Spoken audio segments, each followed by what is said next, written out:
Stand Arms here at Charlestown District Cricket Club today. We're going to go over and chat to a few of the boys and see what the club's all about. First up, we've got club president here, Chris Oliver. You must be pretty happy with the start of the season so far. Got all 4 teams in top 4. Really yeah, it's going well, Dan. I can't be happier, I suppose. We, for the first time this season, first grade moved into the top 4. A few results went our way, but that's what it's all about. And all other grades are sitting there. We're 32 points ahead in the club championship with only 4 rounds to go. We've also got our Sri Lankan import here, Sash Pusigola. Just for the viewers at home, can you say your full name, please? Well, it's Pallegedurga Mahelagi Chandin Shashikopi Pusigola. We've got first grade skipper here, Jed Dixon. It's the first full season on the job. How are you enjoying it so far? Yeah, g'day Armsy. Yeah, good mate. Yeah, it's a lot going on.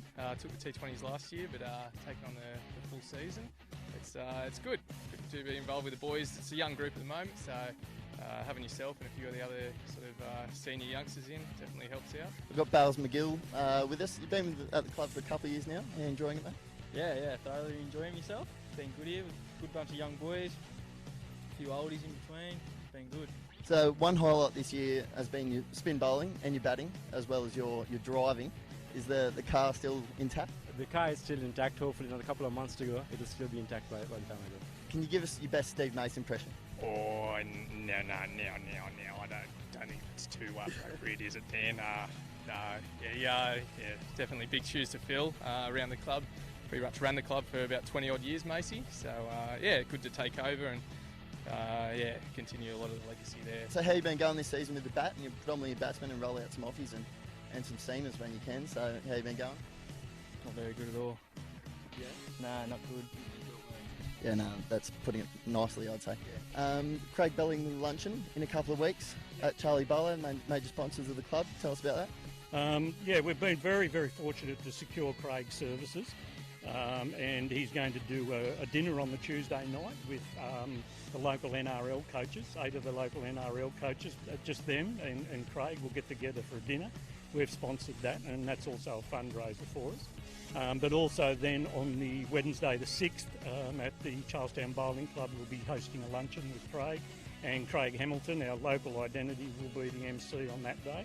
So it should be a good one. If you're interested at all, make sure you ring the bowling club and get a ticket along. It'll be a great day. I'm sure after the game we'll head over to the Commonwealth and have a couple of beers. Hopefully winning beers always tastes better. So, thanks for chatting with us, mate, and see you tomorrow. No worries, Armsy. Cheers, mate. Thank you.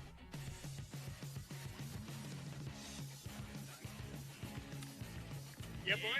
Yep.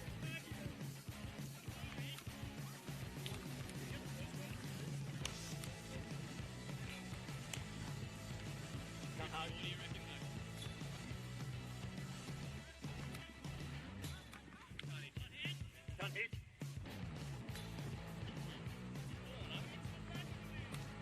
Yeah. Good. Richard. Are you Richard?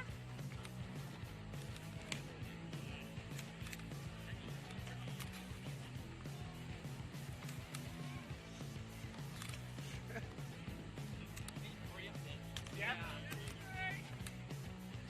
Go on, Hud.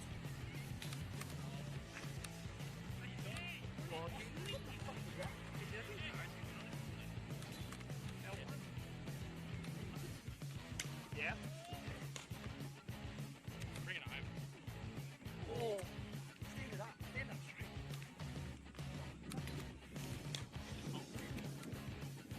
Yeah. Big. 10 seconds. One more hit. Come on, Jed. Yeah! Here we go. Fix it up.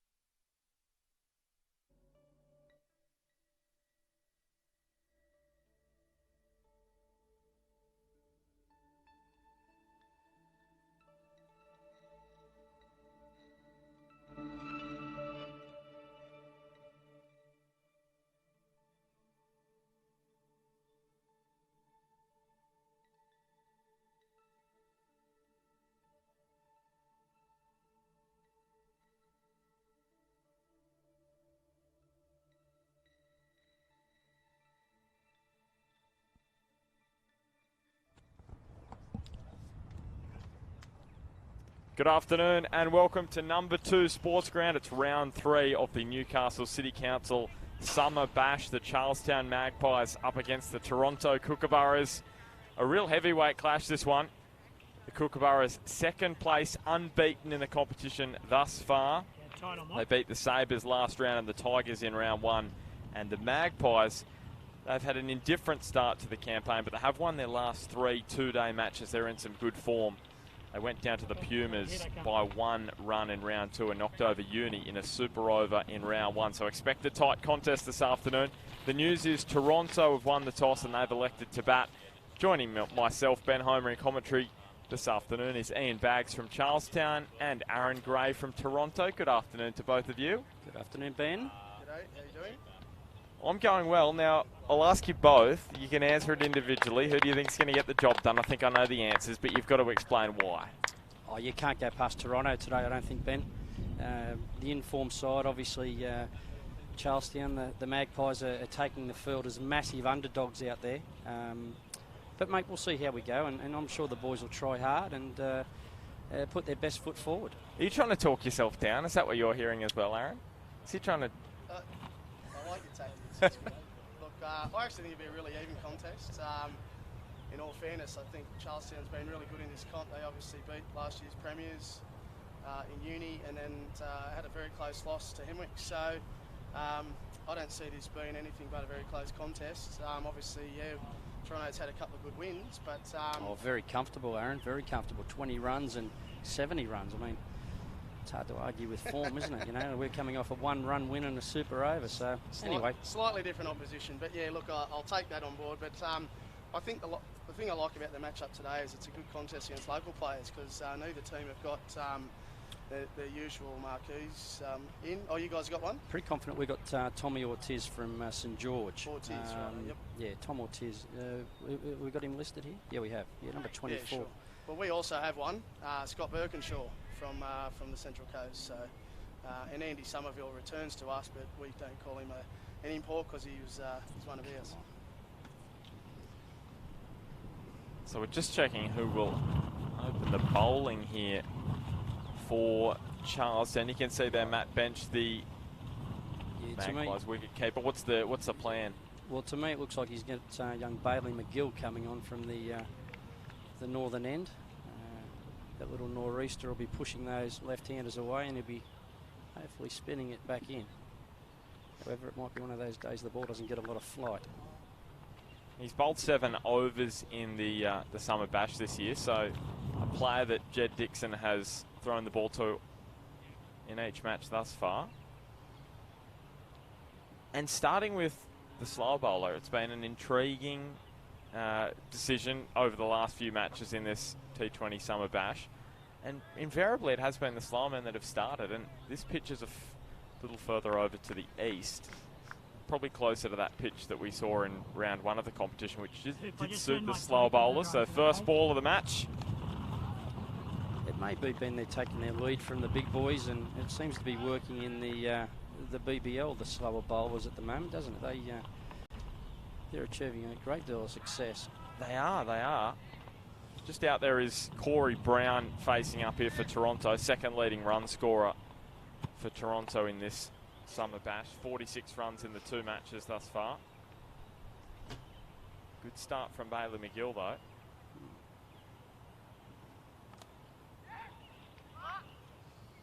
Able to nudge it just in front of point for the first runs of the afternoon. Yeah, I think the slow bowlers is a good tactic in T20 because you can really simplify your fielding plan. With the quicks, you've probably got to look at a third man or a fine leg option. You're only allowed to have 2 guys out, so with the spinner you can keep them up and target where you want the guys out in the deep and bowl to that plan maybe a little bit easier. Yeah, you're right, Aaron. The batsman really has to force the pace, doesn't he, instead of using the pace of the ball. Yeah, and it's not a bad tactic to these two either. They both open the bat in the 2-day stuff, so maybe Jed's done his homework there, or maybe it's just his plan for T20, I don't know. But yeah, spin weight worry them a whole heap, but it's just a little bit different to them. Jeremy Ford opening up with Corey Brown. He's on strike now, and these two, the 2 leading run scorers for Toronto.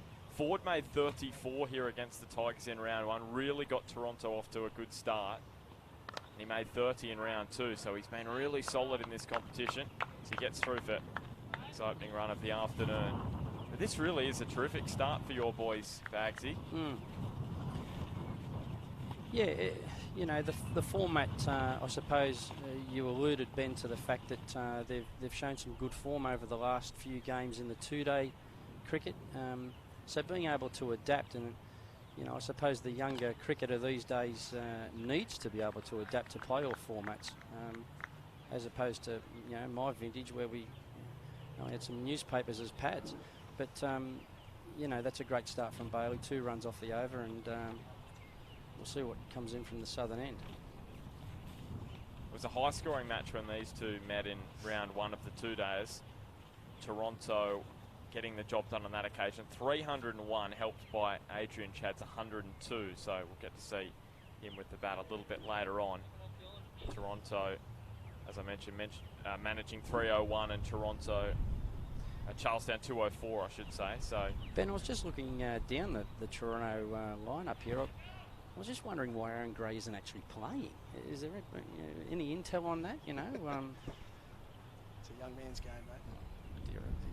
we saw Mark McLaughlin for West. He's been playing some first grade in the T20s. Doesn't play the longer format. My age. Merv McLaughlin, and he's about the 4th leading run scorer in the competition. So how about that? Still gives him a whack, doesn't he? It still does.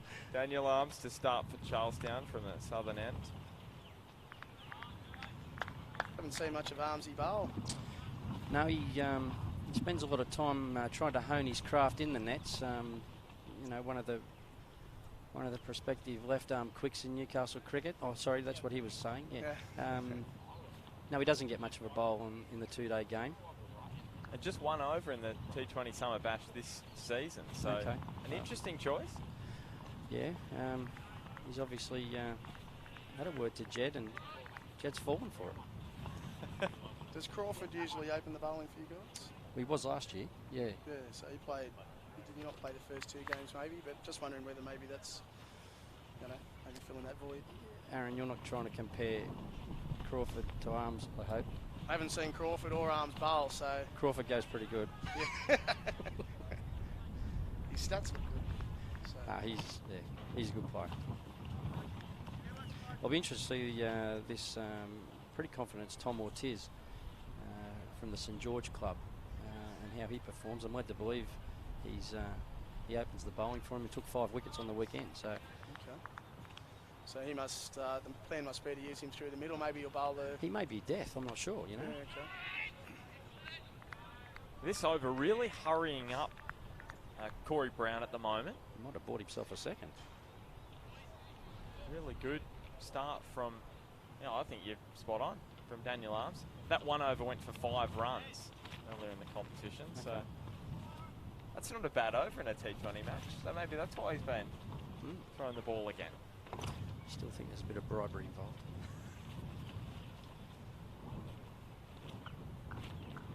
Oh, I see the wicketkeeper bench is up to the stumps now.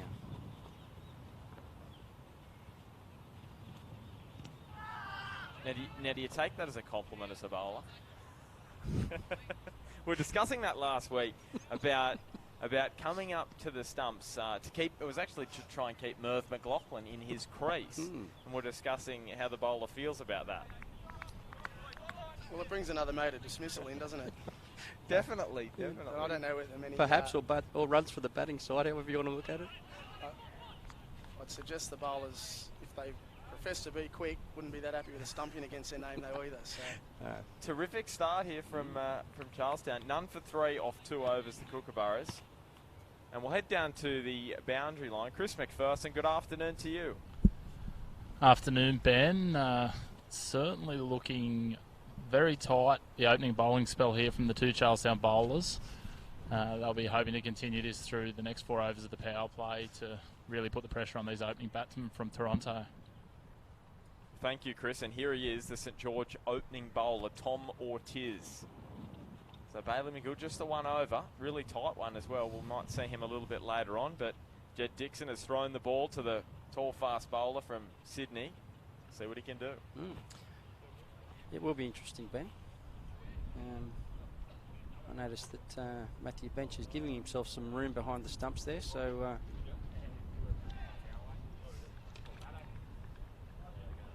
A lot more room than he was giving Daniel Arms. yes. So Jeremy Ford facing up.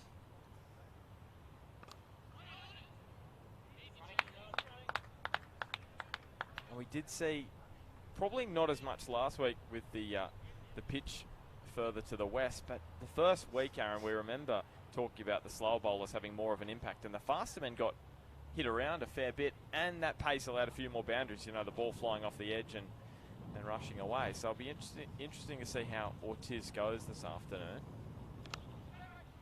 That one just pushed through the covers. Look at it race across the outfield. It's a very fast ground if you hit it along the tarmac, but if you hit it in the air, it plugs on most occasions and invariably doesn't get to the boundary. It's a lovely stroke. Just getting onto the front stool and pushing it through that cover point region.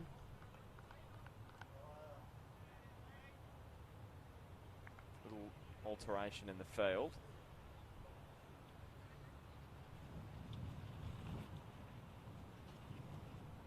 Skipper moving into the gully. And, oh, gee whiz. Almost straight down his throat. Maybe if he was a little finer. As Aaron said previously, it is difficult with these faster bowlers. You do need to protect that third man and flying leg region. And you can't have them everywhere, can you? Especially in those opening 6 overs as well. You've Yes. really got to pick where you put your men on the boundary. And you can't be leaking runs. You've got to get that length right, don't you? You do. Puts a lot of pressure on that. Just flicked away behind square by Corey Brown. I was talking with Chris down there before the match about this outfield and how it might play today, because we've seen fairly low scoring matches so far, but the outfield looks like it's been cut just a few mil shorter again today, but maybe less spongier than it was when I was here in week 1, which might help it just run on a bit more. It was definitely quite spongy last week as well. Here's a problem. And he's done well to get back into his ground, Corey Brown. Just a miscommunication. I think Jed might have had him there. Yeah, direct hit. I think he was in all sorts. Has this been brought on just by the slow run rate? It was like turning the Queen Mary there, wasn't he? It old was. Brownie? Jeez. Yeah, he was gone. Final ball. Oh, so's And that. that one has been well struck and over the rope for the first boundary of the afternoon. It's a maximum. Just what they needed. None for 15 at the end of 3 overs. So it's a bigger hit there today, but you've got the advantage of the breeze as well. So I actually think too the boundaries have probably evened up. It's probably a fraction shorter to the right of screen, but yeah, definitely hitting into the wind. So That's a fair hit out there, isn't it? It is, Towards yeah. the Parry Street entrance. that's right. And once again, it's the fastest bowler that we've seen so far, copping probably the biggest treatment. Was that 10, Ben, that over? Should be riding at 10, yeah. Fascinating. So Where's our Sri Lankan coming on now? now Sash. he had a great weekend, didn't he? He's been getting wickets every week, nearly. 6 for 29 against Belmont in round 5. That was a couple of weeks ago. I think he missed out on Saturday. There's a few 4s and 3s that robbed him of any success, but his previous attempts have been extremely fruitful. He took 4 for 50 against Hamwicks the week before that, so he's got the golden arm. This one just worked nicely. They're looking for 2. Won't get it. Terrific fielding. Isaac Wallace doing the work on the boundary. And he's their leading wicket taker in the summer bash. Busagola, 5 wickets from just 8 overs bowled in the competition. It's been extremely handy with the bat too in 2-day cricket.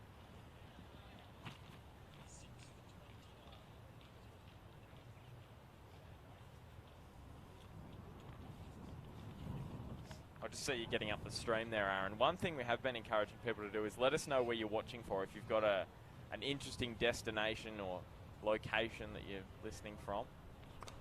We've got to give a shout out to the big Redders, don't we?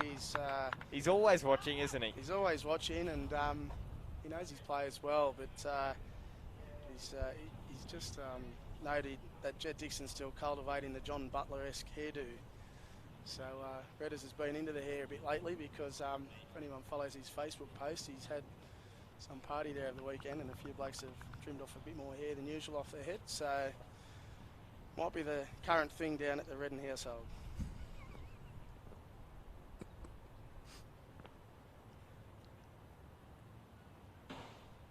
This one probably will land just safe in front of Isaac Wallace. Yeah, it's a little bit disappointing Isaac didn't make a better attempt there, I think. Captain Dixon will be a little bit... Is that a bit harsh? That was coming at some kind of speed. I just feel Isaac could have made a better attempt at that. At least tried to catch it. I reckon wickets are critical in this power play, and I think you've got to probably get yourself a bit dirty. But yeah, he's not been known for his pace, Isaac. He was very slow coming off the boundary upon replay. Magpie flying by there. There's sort of omens here. Is that a sign? It is. That's great shot. Beautifully struck through the covers, and it is just like lightning when you hit it along the ground. We'll find out what it's like in the air. We haven't had one go in the air and land on the grass inside the boundary. 1-6 so far. Speaking about the carpet, Choices Flooring, Ben, are a good sponsor of ours with Jeff Stevenson over there. I think the ball would run on the carpet in any house if Jeff was to put the carpet down. There'd be small boundaries too, wouldn't there? Very small. Bagsy, you're brilliant with working in the sponsors, and you've only done it once. Well, we've still got... a couple of weeks ago, I was trying to push 30, Aaron to mention him later. Still got 36 overs to go. Cha-ching, cha-ching. Actually, I've got a great sound for that. None for 21 at the end of 4 overs. So we have a look back at that boundary. Yeah. Just split the field. Beautiful placement. That's his go-to shot, the cover drive. He loves it. Looks for it, yeah. Yeah, every time Chris Mcpherson's on the boundary, he'll remember this as we see Bailey McGill coming back into the attack for his second over. This is what I'll probably play when you guys mention sponsors.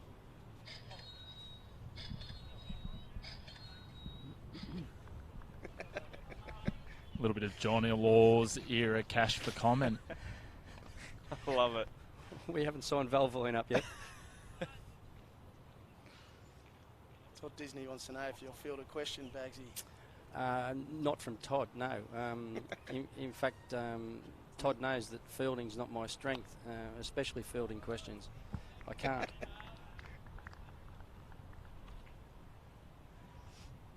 Bit like Isaac Wallace then.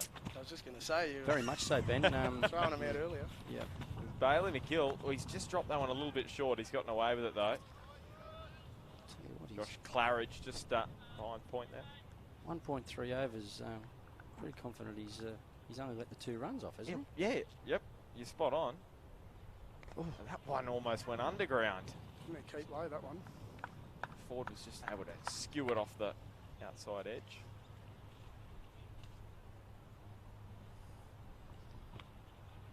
It's interesting, Aaron, that you did bring Todd Disney's name into it. I know you shouldn't talk out of school, but led the boys. No one's listening, mate. It's all good. I wouldn't have thought so. I was told 6 people listen to this. Obviously 7 if Todd's here, because based on intel from the first day of the test against Sri Lanka, it's borderline miracle he's actually still alive. I think the heat must have got to him in the capital of Queensland, because apparently he didn't see the end of play. What, was he taken out with the cops or? No, he was just on tour, and I know what goes on tour stays on tour. That's in This the air and out. slice. Oh, Yep, yes. well taken. And the boa constrictor was just tightening around Toronto, and the attacking shot was played, and the first wicket down after the end of 5 overs, and it was that man Bailey McGill who has really been tightening up this run rate. It's a superstar from Bailey in this power play. Corey Brown, the man to go. Loving the music. Just didn't quite get it, did he? You know? No, he's just caught a thick outside edge. He's trying to go downtown. But that's what pressure does. Bailey's bowled well and it's brought about a wicket. And Daniel Chillingworth with the catch. We might see him with the ball a little bit later on, the leading wicket taker in the two-day competition He this certainly has season. a bag of tricks, Ben, don't worry. We'll get to see that. And Dylan Robertson is out there with the blade at hand. We enjoyed his energy in the first round match against Wallsend. Took a great catch on the boundary. Now what can he do with the bat in his hand? 33 runs in the one-day competition this year for Dylan, and in the T20s probably hasn't got going, just the 10 runs in 2 innings. Can he get going this afternoon? We'll soon find out. So Tom Ortiz has just been swung around to bowl from the southern end of number 2 sports ground. The netball court's end, do we call? I think we'll stick with the southern end if that's all right with you, Ben. Yeah. Sounds good. The commentary box end. Commentary box end. Yeah, long-term president of the Newcastle Netball has retired rather, not resigned, in the last week. Yeah, Del Saunders. Yes, yeah. well, that was out too. There's a bit of miscommunication from the Kookaburras early on here.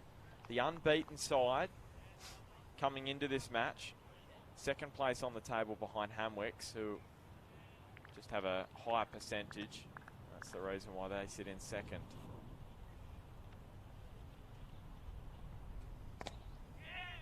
Oh. And can he hit? Well, Dylan Robertson would have been out for a diamond duck there. It's very close from Bailey McGill. Does it get much worse than a diamond duck? Yes. Not getting a bat. I don't know, you could spare me the energy. Yeah. We should get to walk out, Aaron. Yeah.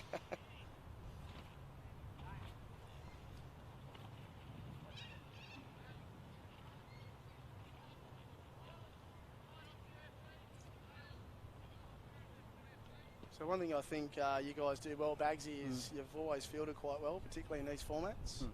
I know you're a bit critical of Isaac earlier, but you know, I think in all your ground fielding and your ability to build pressure, it's usually pretty sound. Yeah, to be honest, credit must go to the training setup, being serious. They do put a lot of effort in Tuesdays and Thursdays on their fielding, and I think it's the same as anything in life. The more you practice, the better you get at it, and the club is really putting its efforts towards the basics of the game and making sure that people do the little things correctly. A little bit streaky, the previous delivery, Dylan Robertson. That one played a whole lot better. Does it have the pace to get to the boundary? I don't think so. Just got enough of an arm on it, did Claridge. It's just the 2 there by the looks of things. So 6 off a couple of balls, and Ortiz is expensive already. He's very expensive. I didn't recognise Josh Claridge there without his locks. Yes, he's been to the barbers. We haven't got any of those on the list, so I can't say which one. Took a sizable divot out of the ground as well there. Robertson couldn't quite get that one out of the middle. Third leading run scorer for Kookaburras in the 2 days this year, 135 runs. So, Aaron, 1 ball left in the power play. How do you think the Kookaburras are feeling now? We'll call it 30. We'll round it up. 30. Well, this ball, I think it's critical we don't lose a wicket. Yes. And then I'd probably say it's an even contest from here, only 1 down. Fairly modest sort of score in that little period, so they're good bowling. Obviously, is a credit to good bowling, but yeah, 1 for 30. I think that's probably a very even contest at this stage. You mentioned earlier the lower. Yes, he's got away with that. The lower scores that have been registered here. So, what do you think from this point on is a good target for Toronto to be happy with? Oh, look, we're now that I know that it's 1 for 29 after 6, I suppose you probably... Yeah, so we've lost 7 runs somewhere. It's 1 for 31, was it? They just said 1 for 31. I thought he off said 6. 36 at one stage. No. He six- corrected it to Oh, right. 31, yeah. 1 for 31. Yeah, yep, that's spot on. Okay, so 1 for 31. I think from here you probably take 130, 140. Yeah, I think that's still a very much. I think when we talk past scores, I think that means if Toronto bowl well, they can still win it, but Charlestown bat well, they can certainly win it. Yeah, I think what you mentioned was absolutely spot on. That 1 wicket is a good spot to be in. They can now build and keep building and accelerate, that last 8 overs if there's wickets in hand. Impossible to do it if you're 4 or 5 down. Can't happen, can it? Yeah, and I guess Chillingsworth's going to bowl a bit. Is this Wall? Now, this is Wallace. This Yep. is Isaac Wallace, the boy with the fielding issues. Just thinking about who's going to bowl through that middle period in terms of building that par score from here too. So obviously your Marquis had 2 overs, so he's got 2 left. Chillingsworth, I would imagine, bowls a lot through that middle period. I think you're right. So I think if we get to 130, 140 from here, given you've got good bowling depth through that middle period, I think we'd be happy with that. Isaac Wallace, the leading wicket taker for Charlestown in the Tom Locker Cup this year, alongside Aaron Payne with 7 wickets. His first over in the 2020 competition this year. Bit of a French cut. They get through for the single. Jeremy Ford, probably not his best strike, but we've mentioned this before. They don't draw pictures in the scoring book, and it's an important run to the total for the Kookaburras. I was going to ask you, Bagsy, does it put pressure on Charlestown at all that last week against Hamwicks you couldn't chase down 113, or do you go, well, Hamwicks have probably got one of the best bowling lineups in the competition, so you just go, well, just too good on the afternoon? Well, yeah, they're a snick away from getting to 114, aren't they? So I suppose it is what it is. There's the second gone. Beautifully stumped by Matt Bench. Comes from a very talented family, Matthew Bench. His father, Duncan, a Merriweather opening batsman, a stalwart of sorts, and his younger brother working his way through the ranks at Merriweather as well. Matthew just probably needs a little bit of work on his running between wickets, and he too can hopefully realise some potential. That was a lovely stumping. And Isaac Wallace picks up another wicket in the limited overs format. How many did you say that was, Ben? Isaac Wallace, yes. He took 7 wickets in the Tom Locker Cup. Right. Leading wicket taker for your side, who actually only missed out on the final on percentage because Uni had a better percentage. Unbeaten in the Tom Locker Cup, of course, this year was massively impacted by rain. Just 3 matches played for all sides that didn't make the final. And Hamwicks played Uni, and Hamwicks got the job done in the grand final. But Charlestown weren't far off. I'd love to get Aaron Gray's thoughts. Adrian Chadd, probably one of the best strikers of the ball for Toronto, still not coming in. They've brought in Josh Westwood. Aaron, what are your thoughts here? Is Chaddy the man to come in a little bit earlier? He really likes to come in late in the piece, but for mine, he's one of the best strikers and probably the best bats you've got. Yeah, look, I think, again, it's about having a bowling plan and a batting plan. I think, you think about certain bowlers bowling at the depth. I think you've got to think about that with your batting too. And Chaddy's been really good at doing that for both us and Newcastle, in recent times. So I think that's his role in his team. He's back in his top order that he usually goes in with in normal length cricket matches, I suppose. So I don't have a real issue with it. I don't want to see him out there later than the 12th over though. In my opinion, he's got to bat definitely got to bat the last 8. But if you can get him out there around the 8th, about the 10th or 12th over, I think that's probably about perfect. He's had a terrific career, hasn't he? Chatty. Yeah, and he's got a lot to go. He's only 31. Not much hair in his head, so he looks a little bit older than that. But no, he's 31. He looks after his health. I think he's got a lot left in front of him. But he's right up there at our club already in terms of. I think he's up there in the district, mate. Yeah. Yeah. He's had a great time since he's come back, and don't forget he had 6 or 7 years away down in Adelaide. So,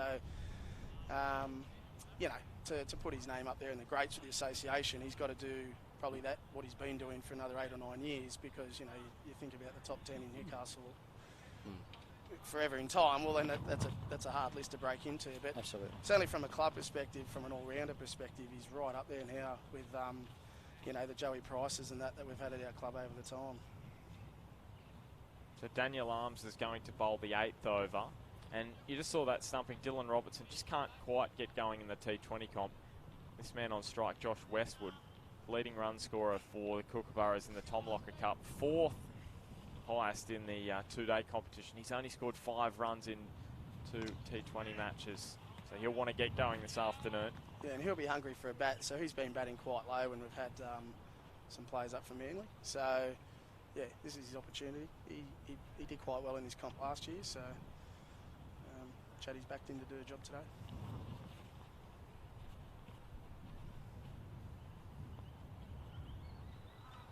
That one should be a wide. No?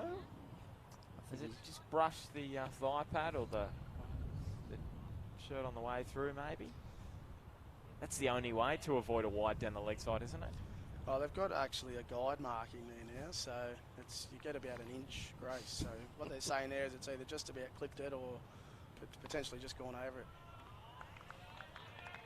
Once again, great start here from Daniel Arms, and it's only been Tom Ortiz that has been hit for runs.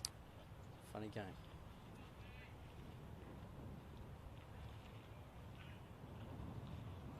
I'm just looking through the list here, gentlemen. I've probably penciled in 6 bowlers, 6 options that he would have. So, you know, I would have had Arms ears, you know, that get a couple of overs out of him, and then perhaps, you know, see what else goes wrong. But the recognised, he's the only unrecognised bowler, I would suggest. But he's doing a fantastic job. And we're waiting to see Daniel Chillingworth, leading wicket taker in the 2 days, yet to get a bowl this afternoon.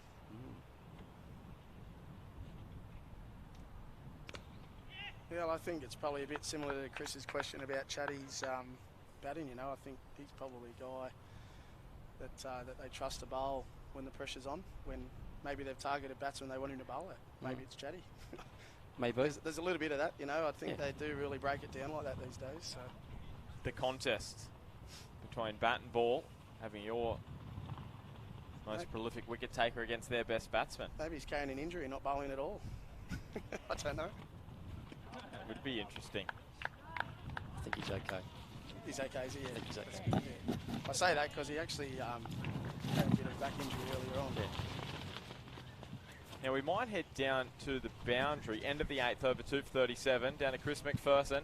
Yeah, joined by Dylan Robertson here. Dylan, obviously not the innings you were looking for. No, not at all. You know, it's T20 cricket. You've got to go out there some intent, and today it didn't come off. We're looking here, sort of 8 overs in. We're in the mid-30s. What do you think is a good total from here? We always like batting first in these games. Probably we'd be looking at 140 now. Probably be looking for upwards of that. Hopefully, Chatty can go in and do what he does. A few other guys still to come. So yeah, hopefully get up there, back our bowlers. Yeah, as you touched on, the 2 blokes at the crease now, both strong hitters of the ball, and Chatty's still to come, and a little bit more batting. So backing yourselves in, obviously a good strike rate as well, batting first. Absolutely, you know, batting first in these games is important with the light and whatnot. So hopefully the guys can. That's no good. Hopefully the guys can get a move on soon and put a good score on the board. No worries, we might see the skipper out there now. Thanks very much for your time. Thank you very much. So Josh Westwood, the latest victim for the Kookaburras. And once again, the slow bowling does the trick. 3 for 38. Toronto in some serious trouble now, nearing the halfway mark of this innings. And it's going to be Adrian Chad who looks to rescue them from this position. We know how well he played in the round 1 2-day match, making 100 against Charlestown. I'll be hoping he doesn't do similar this afternoon. Well, Isaac just keeps on going, doesn't he? 2 wickets, and that's 9 in the shorter formats this year for Isaac Wallace. It's very good.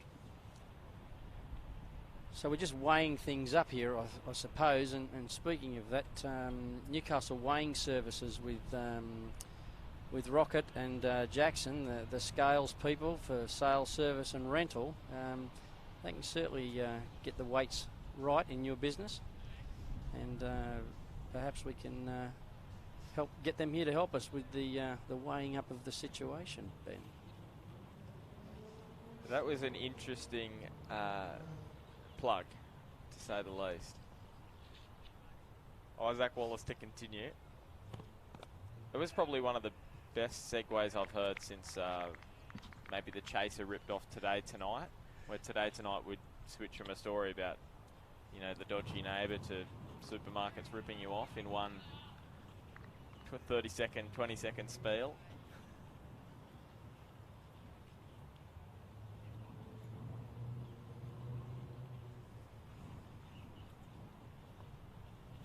Adrian Chad looking to just get himself in to his innings.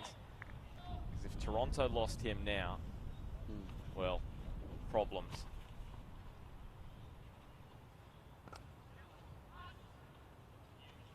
Gets himself off the mark.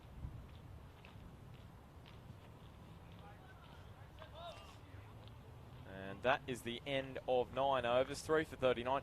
Just talk to me, boys, about when you've played well against the side earlier in the season, as Adrian Chad did against Charlestown, making 102. How much confidence does it give you coming back against them, knowing the bowlers you played on that particular occasion you batted well against? Yeah, well, it's funny. I think actually you can form that sort of form on across your career. I think there's just some clubs you tend to do better against. And I don't know that there's any science to it. Maybe coincidence, I'm not sure. But look, certainly got to be in your favour if you've faced most of the attack and you've hit 100. I'm sure you're probably confident that that's going to take you forward in this. But short format cricket, you've got to take more risk. And it's moving a lot quicker. You get fatigued quicker. So there's a lot of different things happening there. But where you're heading to, Ben, I think is very pertinent. You know, right now, Toronto can't panic. They need to build again. There's still a long time to go, and this game can change so quickly, you know. One decent shot out of the middle for 4 can then lead to 4, 5, 6 of those in a row, you know. That's the sort of game it is. So I'm pretty confident that Adrian won't be looking to panic, knock them around. It's a big ground. There's lots of twos out there. And build from here. You know, we haven't even got to the halfway mark yet. And maybe Charlestown have just showed Toronto exactly what to do with their bowling. Bowl the slower men, because it's been the slower men who have done all the damage. It's going to be interesting today. There's only one spinner in our lineup, so let's say call on the services of Corey Brown, which would be... and that's Dill Robertson, isn't it? Dill Robertson, one yeah. Slow bowler. So, I mean, obviously a great slow bowler. You know, we've got 4 overs there of a quality slow bowler, but, you know, I think the variety here, and I don't think a bloke's bowled two overs in a spell yet. I think Jet's just been rotating a different bowler and I think Isaac Wallace might have bowled 2 in a row, perhaps, but you're on the mark there. I think it's been a big mix-up. That doesn't allow the batsman to get settled, and then when you do want to push on, it's, you know, you only faced a few balls from that bowler rather than an over and a bit, so... So Bailey McGill in his 3rd over, former CB's man. Remember he took a terrific catch on the boundary a couple of years back where he tossed it back, took it on the boundary, threw it up in the air, jumped back from being outside the perimeter and took it. Obviously we see it in the Big Bash a lot, but it was great to see it at a local level. What's your thoughts on bringing deep cover up and putting some pressure on him here to play that big shot? Happy with him just rotating it down there? I think so. He's got a nice field setting on this offside, and Bailey's bowling to his field. Certainly that one, you know, at least it wasn't short. No, I'm happy with that. He's being that slow bowler, Aaron. I think to get it through there, he's really going to have to go after it anyway. Leaving that, you know, that in-out style, I think is a good field. So that brings us to the end of 10 overs. 3 for 44, the Kookaburras. It's been a terrific start from Charlestown. Just an update from the other ground over at Waratah Oval. The Waratahs won the toss. They elected to bat. They are 4 for 47 of 9 overs. The West skipper James King being the chief destroyer with 3 wickets early. a similar story. He's a good bowler, Kingy. May have got me out earlier this year. It's only a rumour. It's only a rumour.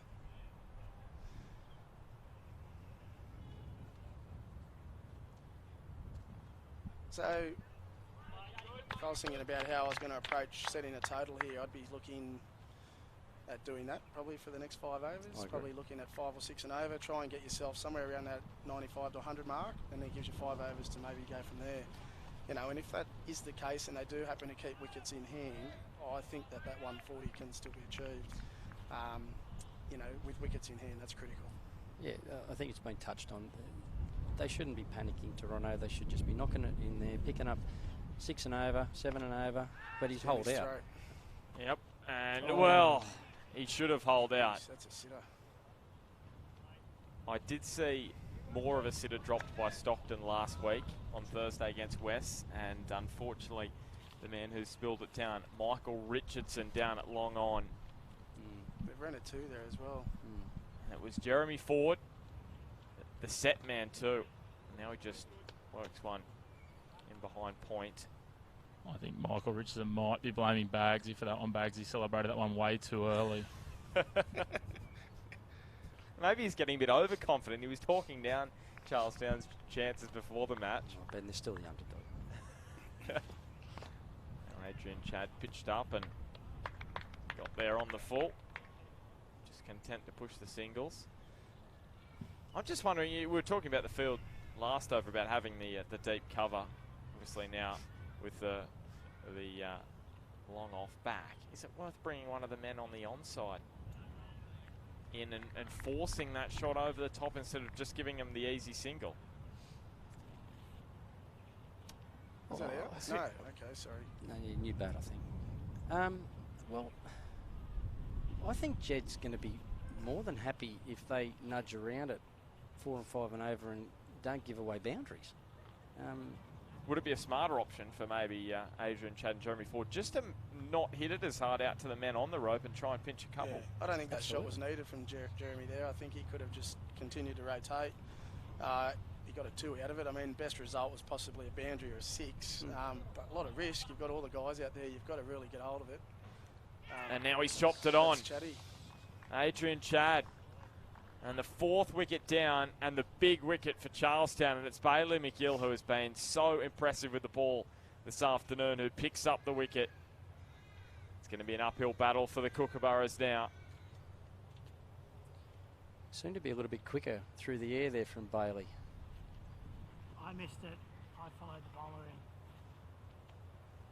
Brendan down there on the camera. You may have just heard. We will have a chat to. Well, we might have a chat to Adrian Chad if he's keen to speak. As I mentioned, a great performance against Charlestown earlier in the season. Couldn't repeat the dose this afternoon, and now it's Griffin Lee, the young fast bowler. What can you do with the bat? He's been all right in this competition. Gives it a whack, Aaron, doesn't he? Oh yeah, he's got a few tricks actually. He's pretty good for the short format, but again, another guy that hasn't had much of that. Although he did bat last week and put on a very good partnership at the end of the game, so he's got a bigger job to do here with a lot more balls to face. Certainly capable. I'm not writing him off all the team at all at this point. I was going to say 84 runs in the 2 days and 3rd top scorer in the Tom Locker Cup for Toronto, so he can handle the blade. Yeah, he had a good one-day tournament for us, whilst not really getting that big score, being critical in run chases and getting that 30 not out, you know, and really taking control of the game. So, yeah, this suits him, this style, coming in this situation. You made an important 34 not out against Belmont in the final match of the Tom Locker Cup. Yeah, we're in a bit of strife that match from memory. You know, that's what you were talking about, just yeah, you know, getting himself in and getting the job done. Yep. So he's off to Manly next year.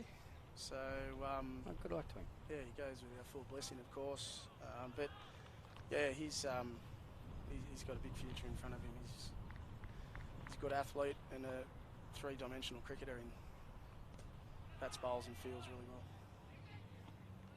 He's a acquitting himself quite well at the moment. And of course, his terrific performance came after we last spoke, Aaron, when you were here a couple of weeks ago. 8 for 20 against Merewether. And that's no easy feat against Merewether, one of the top sides in the competition over a long period of time, and he skittled them. He did. That's the word that I kept reading in the press. I was fortunate enough to be standing in the slips that day, and he just had the ball on the string, honestly. He's probably bowled nearly all year without any luck, and we talk about luck with bowlers, you know, you beat the bat a lot, or, you know, you get a couple of catches put down off you. Well, you know, he's been that guy that just things haven't gone his way this year. So that 8 for 20, everything went his way. So it was just one of those, it was just a great spell. And like you say, against a powerhouse like Merewether, as different as they might be these days, but yeah, certainly a great performance. So he bowls with good wheels, doesn't he? Oh yeah, look, he's... Speaking of that, O'Neill's tyres. Just before you go into your plug, we'll head down to Chris Mcpherson. He's got Adrian Chad. Yeah, joined by Toronto skipper Adrian Chad. Mate, a little bit of slower start than you'd be looking for. Yeah, they've bowled really well, to be honest. A lot of slow bowlers, and they haven't really missed the mark. They've actually, haven't given us much, and we haven't really sort of found as many singles as we would have liked. But hopefully these two in the moment can just rebuild a little bit and give us a bit of a platform to launch from. Still got a few capable batsmen to come. So. Yeah, they talk around that 12th over being the mark and then doubling it from there. At the rate you're going at the moment, you're probably about 60, so move on to 120 if you could get there. Charlestown couldn't quite chase a similar total the other day, so you'd be pretty confident from there? Look, I think we'd be in the game as long as we've got something to bowl at. Track records suggest that teams batting second have a bit of a struggle chasing. And look, we've got a quality bowling unit, so I definitely have faith that we've got, whatever total we have, we can defend. So, just hopefully we can, like you said, get up around that 120, 130 mark. If we can explode at the end, then, that'll give us something to defend. Any thoughts? Aaron was touching on it upstairs that you've only got probably the one slow bowler. Do you think that'll have any effect? Charlestown obviously used their slow bowlers quite well today. Yeah, look, possibly. I think though, if our fast bowlers execute their skills like we know they can, then it's still hard to hit good bowling. Whether it be slow or fast.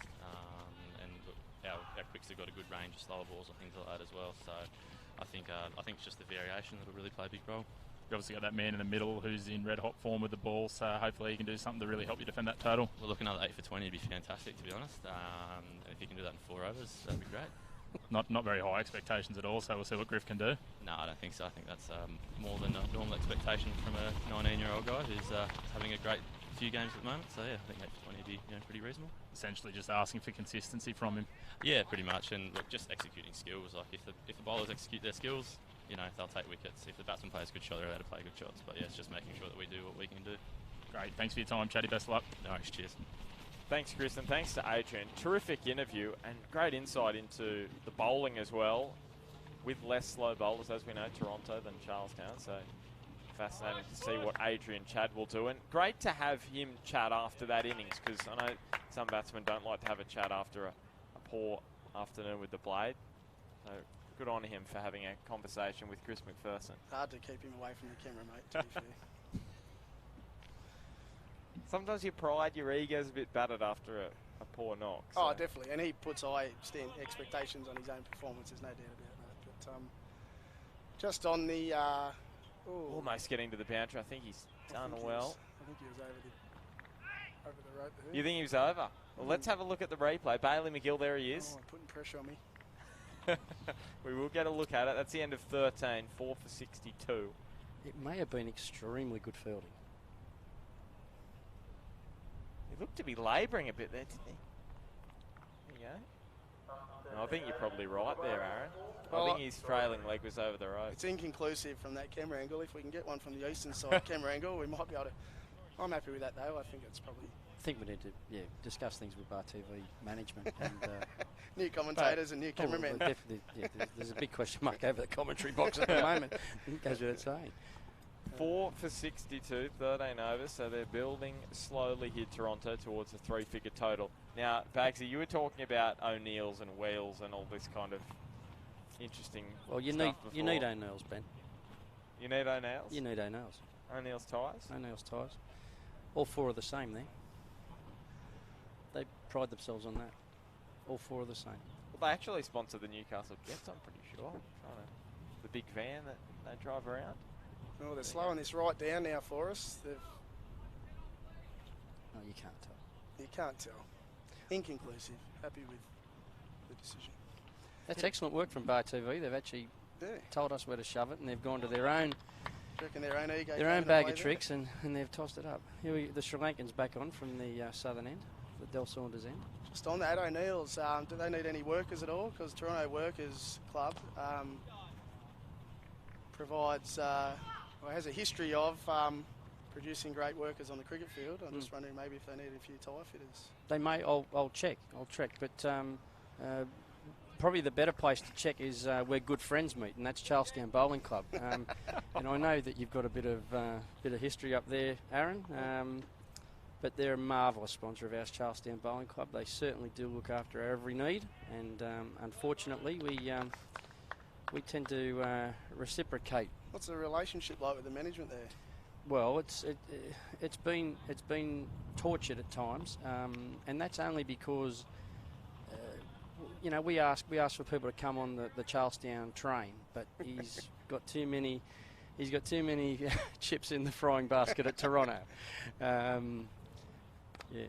Yeah, torturous. You got any idea what we're talking about? Not exactly, but I will say Charlestown Bowling Club sponsor Valentine Phoenix in the NPL. They do a terrific job, spending money on local community clubs, which is great. Aaron's dad's the boss there. I get it now. Too many chips in the fryer is a pretty good example, pretty good explanation too, let me tell you. No, they're marvellous to us, Charlestown Bowling Club. Absolutely marvellous. That must have been close for the stumping too, wasn't it? I thought it was too. Here's Pusagola. And Good cut shot away. for- I think it's going to hold up here. It's pretty quick out there. He doesn't have the pace to run it down, the skipper, Jed Dixon. Once again, if it just bounces, it just loses that pace on this outfield. Now we're going, is it Pusagola or Pusagola? Try them again. Pusagola or Right. Pusagola? Young Sri Lankan. I'm pretty sure it's Gola. Pusagola. Let's go with that then. Keep it consistent. How about we sash? Sash. So I have to use last names though. So Jeremy Ford's playing a good knock here. How many is he? He's, at the end of the last over he was 35, but Lovely. so he's probably approaching 40 after that completed over. And that's super consistent. I think it's his third 30 in his out of 3 games. So, 34 round 1, 30 round 2, and now another 30 odd not out, close to 40 as you said, Aaron. Yeah, so he's been really good. He's stepped up. I think we talked about for anyone who was around at game 1, but he's stepped up the order this year, and he's been super consistent. But yeah, maybe it's his day to go on and get a big one for us. Well, he's had the one false shot, but apart from that, he's played beautifully.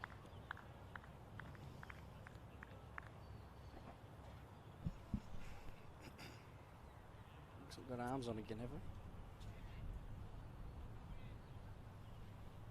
Chile. It is too. It's Dan. So this is 6 overs left, so he can only bowl 3. So they've left an over in the sheds with him, but I think he's critical for you guys closing out this innings. If he bowls his 3, that is, but presumably that's why they've kept him for this stage of the game. And Isaac Wallace finishes his 4 overs, 2 for 18 off 4. Right. Not So bad. he deserved getting his 4 as well. So And Chillingworth, the leading wicket taker in the 2-day competition overall, 24 wickets. Jeremy Ford took a liking to that delivery, but he's hit it too hard in the end, so they'll only get the 1. So how much will Charlestown rue that drop catch? Well, Jeremy really is making them pay at the moment, isn't he? And as Aaron was summing up and alluding to, they're now getting close to probably that last 5 overs that they can have a tilt. Griffin's been in there for 2 or 3 overs now, so he's probably ready to go. He's just steadied the ship, hasn't he, Griffin Lee? It may be that the plan is for for Jeremy to bat through the innings That's and six. for Griffin to do Good that. one. Yeah. Wasn't that a sweet, sweet strike? Oh, scorer's box. Almost went into the scorer's box and caught as well. One-handed You might have seen that, a one-handed catch. Looks like a Toronto spectator. I'd like to get footage on who that is.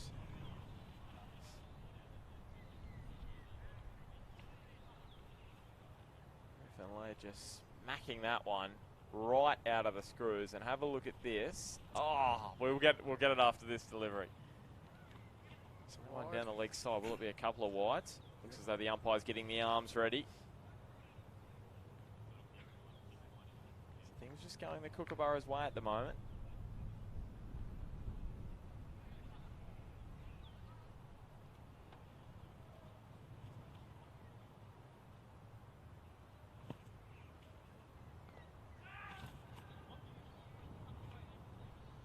Can't squeeze that one through forward.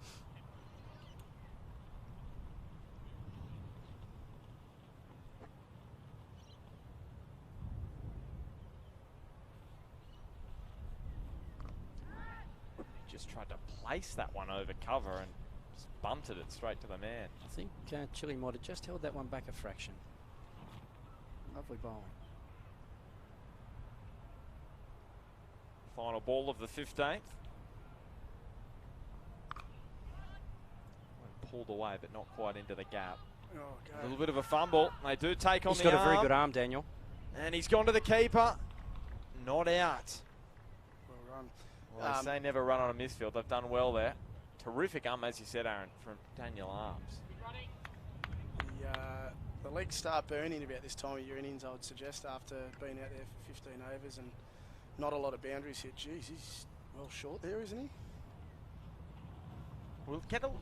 I'll have a quick look at that again. If we can get that up, boys, that'd be terrific. We can have a look at that replay. Maybe Benchy didn't have the ball. I don't think he did. While they're bringing that one up, guys, just another update from over at Waratah Oval. Waratah now 6 for 71 off 13 overs. Really struggling to get going. Liam Wilson, 34 not out off 36 rocks. Looks like he's playing a lone hand. This is the crowd catch. Yeah, 4 for 80. Really well taken. That was. So Pusagola continues from the southern end. That's what we spoke about earlier, you know, those twos, they're there all day. Do you think the boys were a little bit impatient, the Toronto boys, early in the innings, Aaron? Look, I think Brownie got out probably, you know, there was none down at that time, and I think he's okay to probably try and elevate this scoring rate a little bit. Westwood probably was the next one to go. Oh no, Robertson was the next one to go, and yeah, he's probably again in the same boat. But you know, by the time you've lost that too, I think that's probably when you probably put the shots away for. Well, at least try and play a little bit smarter about where you're going. But you know, Westwood got stumped off potentially a good ball, or bowled, sorry, off a good ball, and I don't think there's anything wrong with Chatty's shot. The ball just kept a bit low and he's chopped on. So. Yeah, but look, we're at that stage of the game. We talked about at the 10th over, you know, if they can go 5 or 6 and over, they might get to that, you know, mid-90s to 100. So they're a little bit behind that mark. So now they're probably looking to, you know, if they can get to 120, I think they'll be happy from here, and anything above that is a good result. Quick enough to get through for the single. They're just accumulating nicely at the moment. So Jeremy Ford. Must be approaching his 50, is he? He's 41 going into this over. He's been running a lot for the other guys at the moment, so.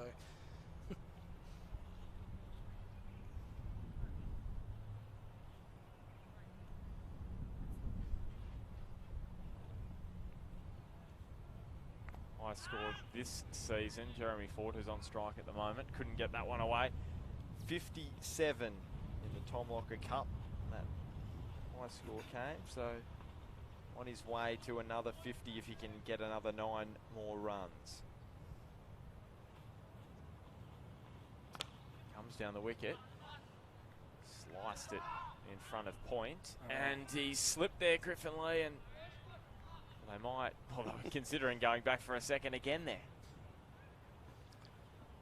That was a good over from Sash. I think there was only the 5 off it.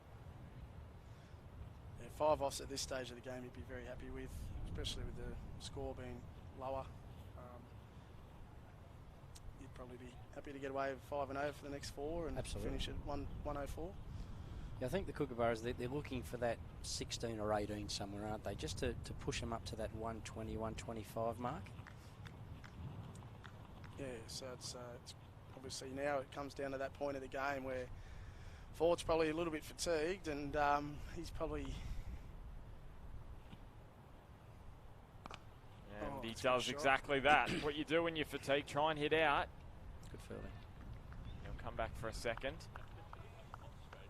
So yeah, we've got, I think obviously we've seen Griff can hit the ball. He'll pick the right ball. Just having a look who's got their pads on down there. So we've got Andrew Somerville and Brendan Charlton can both give the ball a whack as well. So yeah, we'll just wait and see. Ford really tried to heave that one over mid-wicket. They might get 2 again here.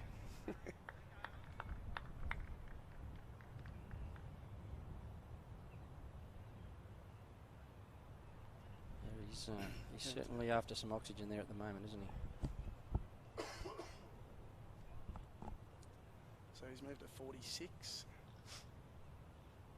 So a boundary will get him there, and he's keen on the boundaries at the moment, the way he's swinging. I think he's the right guy to just keep going hard here.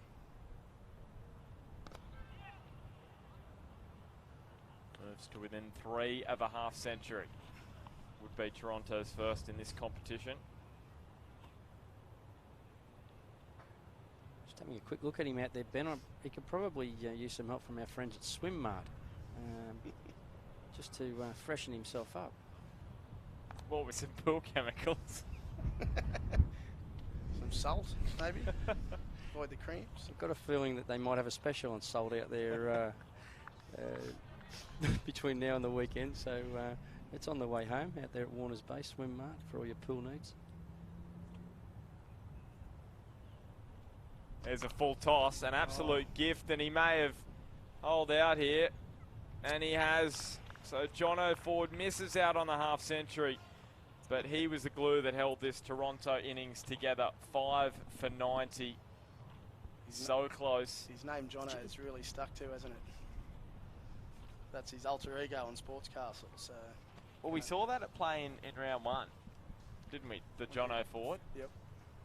And on that occasion, it was the full bunger, and maybe just fatigue, and he probably picked out the longest boundary. Yes, well, Richardson's been able to make amends there. He wasn't dropping that, was he? Albeit 30 runs later, but at least the young fella's back in the action with a catch to his name. But a good innings nonetheless from Jeremy Ford. So we've got Brendan Charlton come to the crease. Tell us a bit about him, Aaron. So he's a new recruit for us this year. Come from the Central Coast. He's a genuine all-rounder in my opinion. Due to the batting depth in first grade, he bats a little bit lower, but we saw him in a very valuable partnership last in that match against Merriweather, that 2-day match, where he put on a partnership of just under 100 with Dylan Robertson. So he can give the ball a whack. And he can do it from ball 1. So let's see. Well, we might head down to the boundary with Chris Mcpherson at the start of this. Well, just see what Chillingworth can dish up here. Well, he's dished up a beautiful delivery around the legs. He's bowled Griffin Lee, and 6 for 90. So a couple of wickets and a couple of balls now, and the leading wicket taker in the 2 days this year, Daniel Chillingworth, is proving the destroyer late on here. And you see 2 new bats at the crease now. This is really going to put a dent in the run rate. And this kind of delivery deserves that music. And he played really well, Griffin Lee, up to this point. Maybe just got too far across, lost his bearings a touch. It's well bowled. Got some real rip. We will head down to the boundary now. Chris Mcpherson.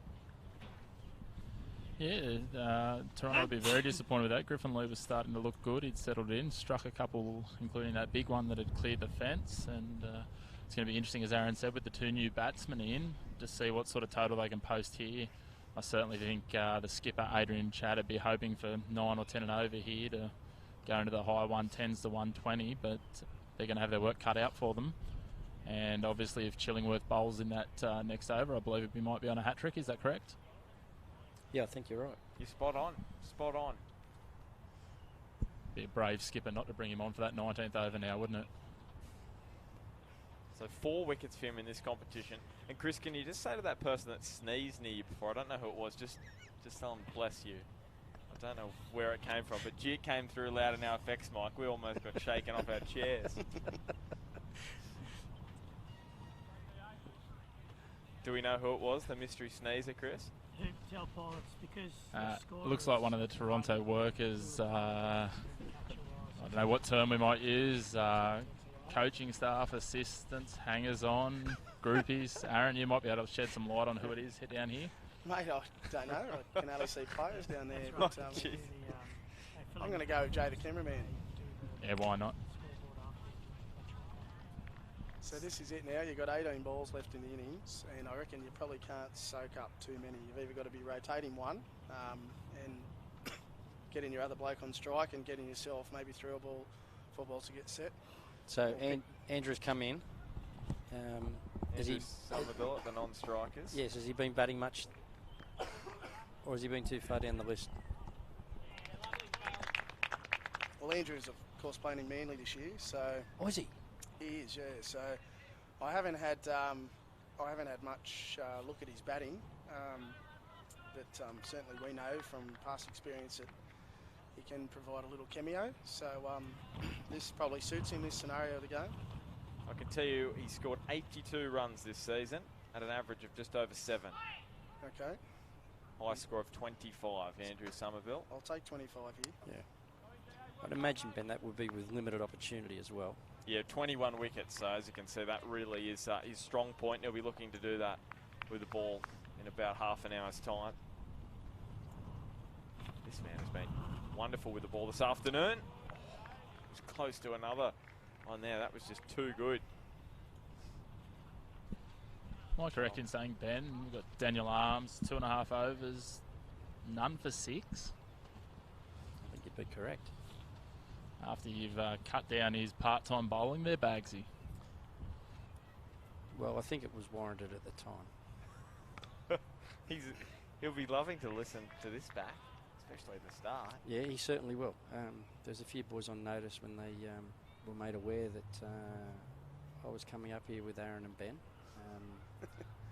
And it goes without saying, they weren't happy. Are you trying a bit of reverse psychology here? So you criticise him or say, oh, he's not really a great bowler, just to... I know they can't hear you, but... I'm sure they'll hear this at some stage, Ben. So 6 for 93. 2 balls left. And just not quite out of the middle again there. And just the one. I mean, Jed's got to be very happy with that at this stage. Toronto needs some boundaries, and they need them in a hurry, don't they? Well, he's proving very hard to get away, hasn't he? So yes. He's just bowling that back of a length. So you've got to either take a risk and hit him inside out through the gap here at cover, or you've got to take a across the line swipe and try and hit gap at cow. But I don't think it's full enough for either of those shots, so it's good bowling. No, and Jed's on duty. He's moved that man a lot squarer around there now. That's a big hit out there. It is. That's probably where Somerville's going to aim. That's sort of his zone, is to try and go for his big shots to deep mid wicket. So that's another good over from Daniel. So will he get the final over? Daniel Arms. Well, we haven't seen hide nor hair of our friend from Sydney for quite some time now, have we? Cop some treatment. I'm just getting his figures up. Tom Ortiz, 2 overs for 90. Speak of the devil.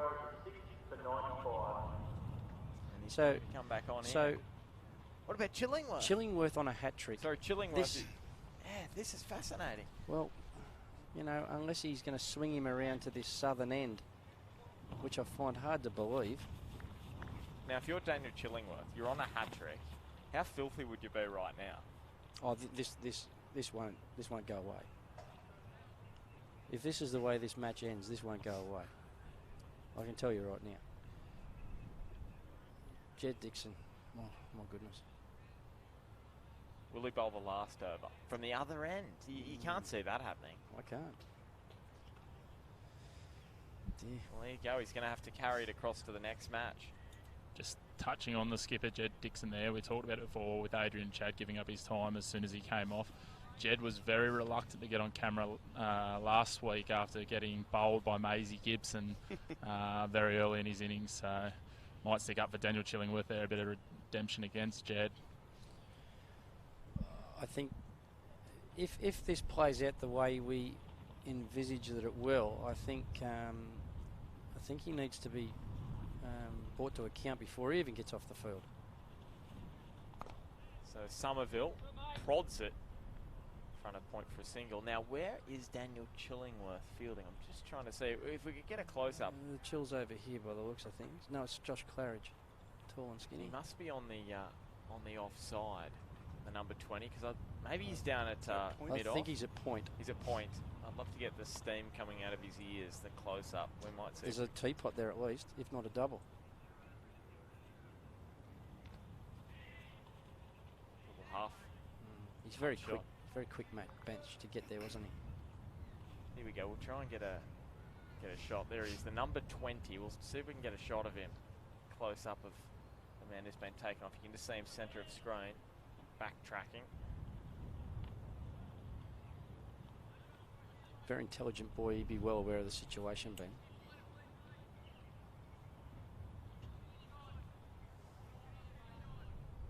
So 2 balls, 2 runs from this Ortiz over. 2.2 overs for 21 runs. It's been expensive. Can he finish off? This could be trouble. Oh dear. Oh dear. Oh, and a picked up the ball and as a well. handle ball. Have they appealed, have they? I'm not. I'd hope not. I thought that rule was taken away. It was discussed during the test match the other day. I think Aaron's talking about the way he kicked the ball away from the bowler. It was very accidental too, but yeah. Yeah, I thought it was more of an accident. I didn't. I remember Ben Stokes was, of course, famously given out on replays. They come back for 2 here. They're going to have to be quick and not quick enough. A finger up. 7 wickets down for Toronto. Terry was very quick with that finger then.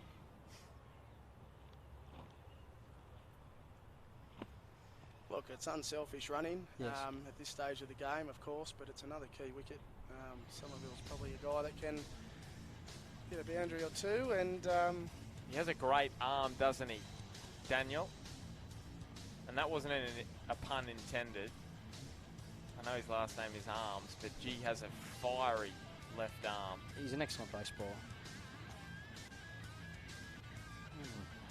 Did that one look closer than the previous? Was the bat in the air, perhaps? I reckon it turned upwards, but we go back to the one we fought earlier. I thought that was substantially out. The other one, it did seem to sneak under the radar, but yeah. Good and the bad? Yeah. I think the forward one would have been more valuable to Charlestown. Well, it's 7 for 99 with 8 balls remaining. You know, 120 is probably the maximum, isn't it? Oh, look, definitely. I mean, Benny bats, he's a genuine batsman, but yeah, there's only 8 balls left. And yeah, to get 20 from here, if 8 balls would be a remarkable effort. But you never know. Benny strike zone, he loves a good cover drive. Pretty good off his pad's fine, but I think he's doing the right thing there. Charlton's a guy that can probably go real big here, and if you can get him on strike as much as possible. Well, just looking at this field, I think he needs to be bowling into the wicket, shorter ball, because his defence is out here. Yeah, he's got mid-off up. Anything full should be disappearing over there, shouldn't it? Yeah, be bowling back of the length. Yeah. Oh, full. Dear, oh dear. Jeez.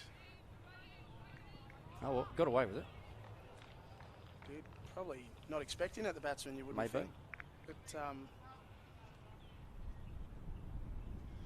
Ben Roberts, this is his first T20 Summer Bash match of the season, and he would have missed out because of those two boys from Manly that have been playing. As we see the wickets throughout the afternoon. And as you can see, it's been the slower bowlers who have done most of the damage. That was probably a shot that Dylan Robertson would be furious with. Aimed down the wicket. These are all Wallace's wickets. This was the big one. Adrian Chadd just chopping it back on. It was just quicker through the air from Bailey. Well bowled. And then Jeremy Ford, so close to a half century. And the man who dropped him probably about 30 runs earlier took the catch, Michael Richardson, on the boundary.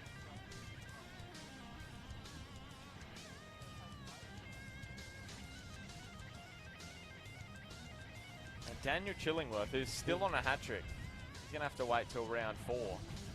Griffin Lee, round his legs. So they're the 7 wickets so far this afternoon. And the Sri Lankan, Pusagola. He's back into the attack for the final over, and they get back for 2.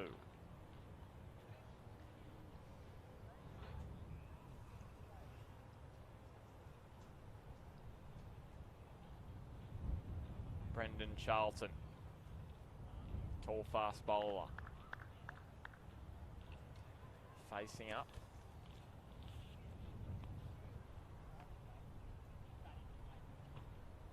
And he has struck that one beautifully.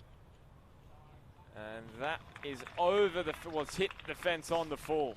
That was such a neat and tidy strike of the bat, straight up and over long on. Beautifully struck. 2 or 3 more of them. Yes. And this is always the risk with bowling a slower man in the final over. Oh dear. Run out at the non-striker's end. Easy as you like, probably the easiest run out. He will take there, Pusagola. 8 for 110. Yeah, poor Benny, he's doing the right thing there by backing up and trying to maybe push it too if the ball went down the ground and get Charlton back on strike, but yeah. No doubt. Not quite missed the batsman, and obviously being a non-striker, wickets aren't going to hurt us that much at this stage of the game. But it is hard at that stage, and sometimes, Aaron, you might need to take some insurance out on that. So if you're looking down that track, perhaps markings might be your people.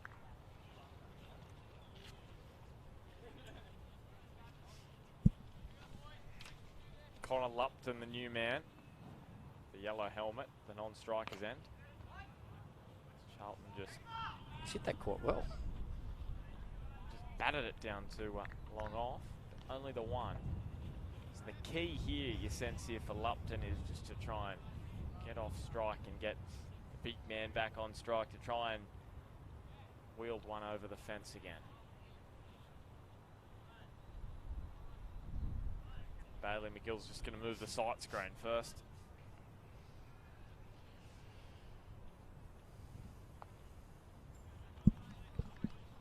The left-hander on strike. So where does he go, Aaron? mate, I think Connor's go here. He's probably. Do you want me to check the score? Probably. Geez, there's a big gap on the leg side. I think he's just got to try and hit a gap there and push the one for Charlton on strike. And he's been clean. Who's given?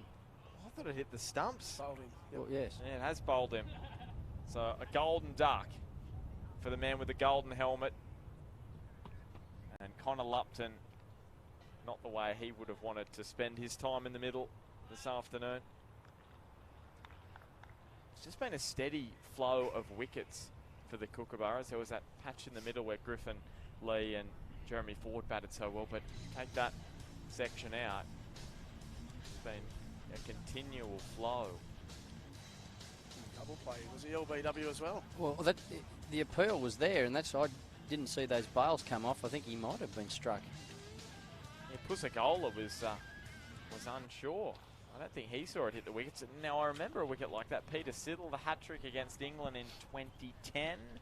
Pretty sure it was the wicket of Matt Pryor, maybe. Clean bowled him and he was appealing for the LBW. So this is Scott Birkinshaw. I know nothing about his batting, No.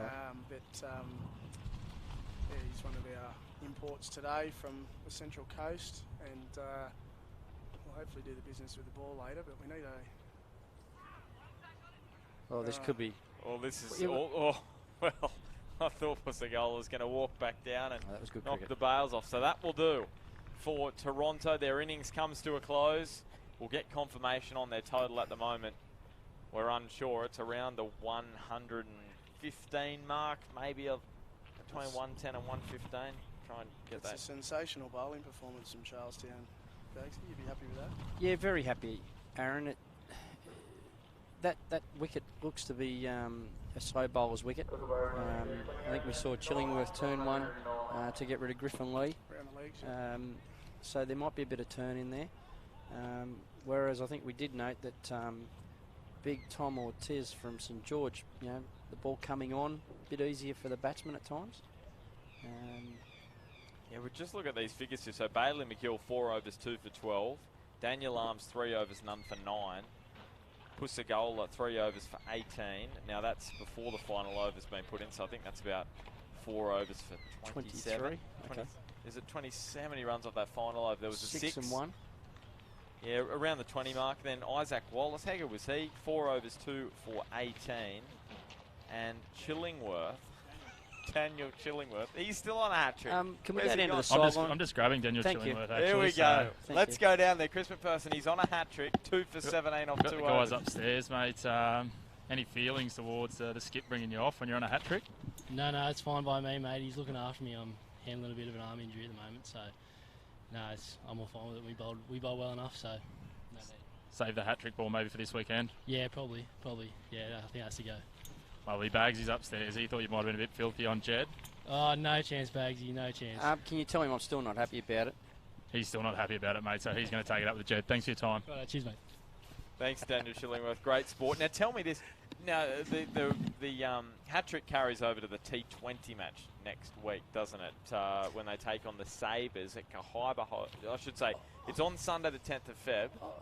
Or does it carry over to the 2-day match? Well, I don't think it carries over. Totally debated. I think I don't know the exact answer to that, but I'm not going to say anyone can claim a hat trick across 2 games. No, I don't think it can carry over. I'm happy for her to claim it if he if he's at the pub having a debate, but You can't have a hat trick between matches. That's about. We'll come back with the answer. If I I'm think too. Can you, Chris? Can you get a hat If trick? I'm Dan Chillingworth and I take a wicket... Oh, Chris is gone. The gremlins in the system, mate. Yeah, I'm Chris, back. you're back. You're Yes. back. Yes. If I take a wicket first ball in the T20 or on Saturday, I'm probably claiming the hat trick. Yeah, that's fair enough. That's fair enough. Well, they are playing the Sabres, a side who have lost wickets pretty regularly in this competition. That's on the 10th of Feb, so he'd be confident there if he's armed. Here we go. Aaron's done the research. So Dr. Gurgle, maybe not say a doctor required for this one, but does state that a hat-trick must be bowled in 3 consecutive balls in the same match. Yes. So it can be across separate 8 innings, innings. in a 2-innings match, but must be in the same match. Yeah. You'd be devastated. Gee whiz. I know, and I think you can understand my frustration with Captain Dixon, and the the lack of commitment to his young leggy. They don't come around every day, these hat tricks in the Big Bash. So I think we'll be sorting that out. We're good friends meet at Charlestown Bowling Club very well. Actually, we might sort it out at the Commonwealth Hotel later tonight with Stu and Kath as our hosts. The Commonwealth Hotel's just around the corner, very good to us. They look after us with ball sponsorship, so that might be a place to discuss it with Captain Dixon after the game. And indeed, he might be needing Martin Trisley solicitors to help him out after it Could too. even be talking to come in and listening to that debate. Yeah, no, you're invited. Don't worry. Now, do we want to mention any more before we have a quick break? No. What are you talking about? We'll take a quick break for 10 minutes, give people a break from us. And when we return, it will be Charlestown chasing 110 for victory over 20 overs. We'll catch you in 10.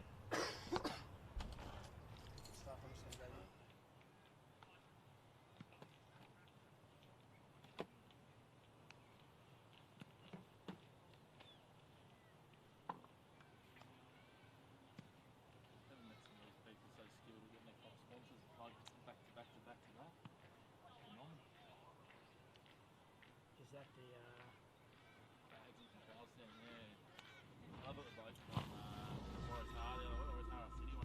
My name's Jeremy Ford. I'm Dylan Robertson.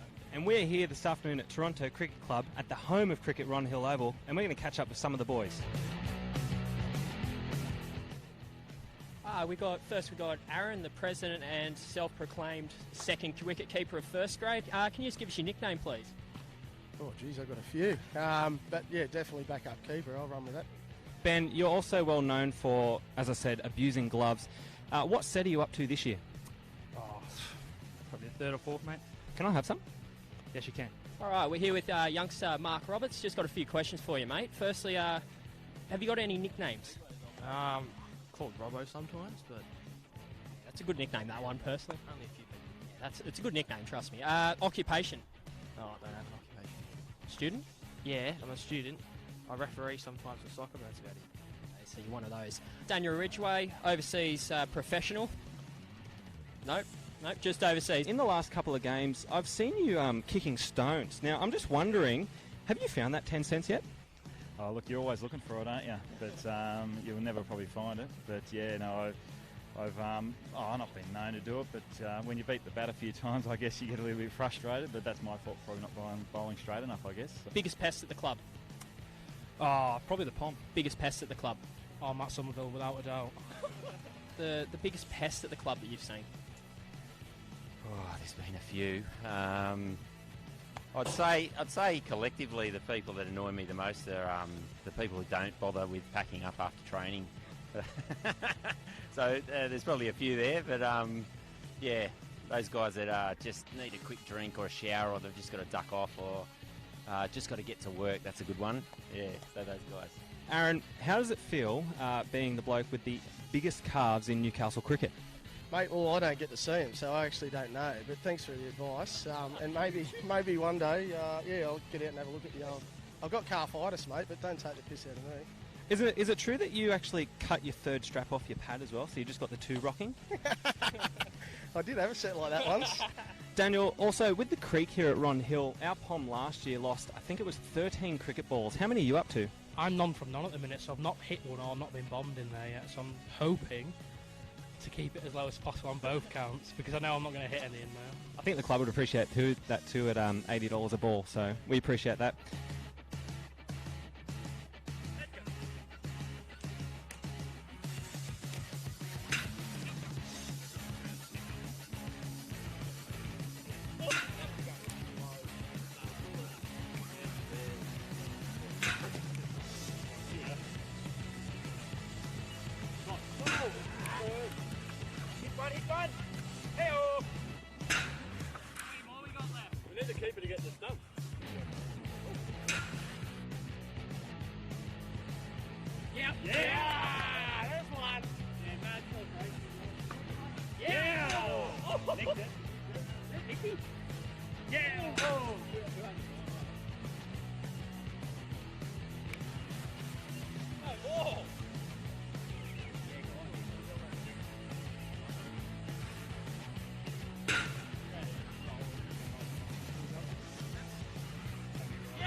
Well, that's a wrap-up from here at the home of cricket, Ron Hill. My name's Jeremy Ford. I'm Dylan Robertson. And thank you for joining us and meeting some of the guys. Now, we've got some important things coming up this year. It is our 60th year as a club, so we have our dinner. Jeff Thompson is guest speaker, and tickets are on sale via Sticky Ticks. I believe that's the website. It's on our website as well and on our Facebook. So if you're feeling up to it, which you probably should, keep up with all the socials. We've got our Facebook and our Instagram, and you'll be finding plenty of links, plenty more player profiles, and a lot more imagery coming from our games. So from us here at Ron Hill, thank you.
Welcome back to number 2 Sports Ground. Isn't that lovely music on a nice and cool afternoon? It's been a warm day, nice cool sea breeze coming in this afternoon at number 2 Sports Ground in Newcastle, probably about 10 minutes from the beach.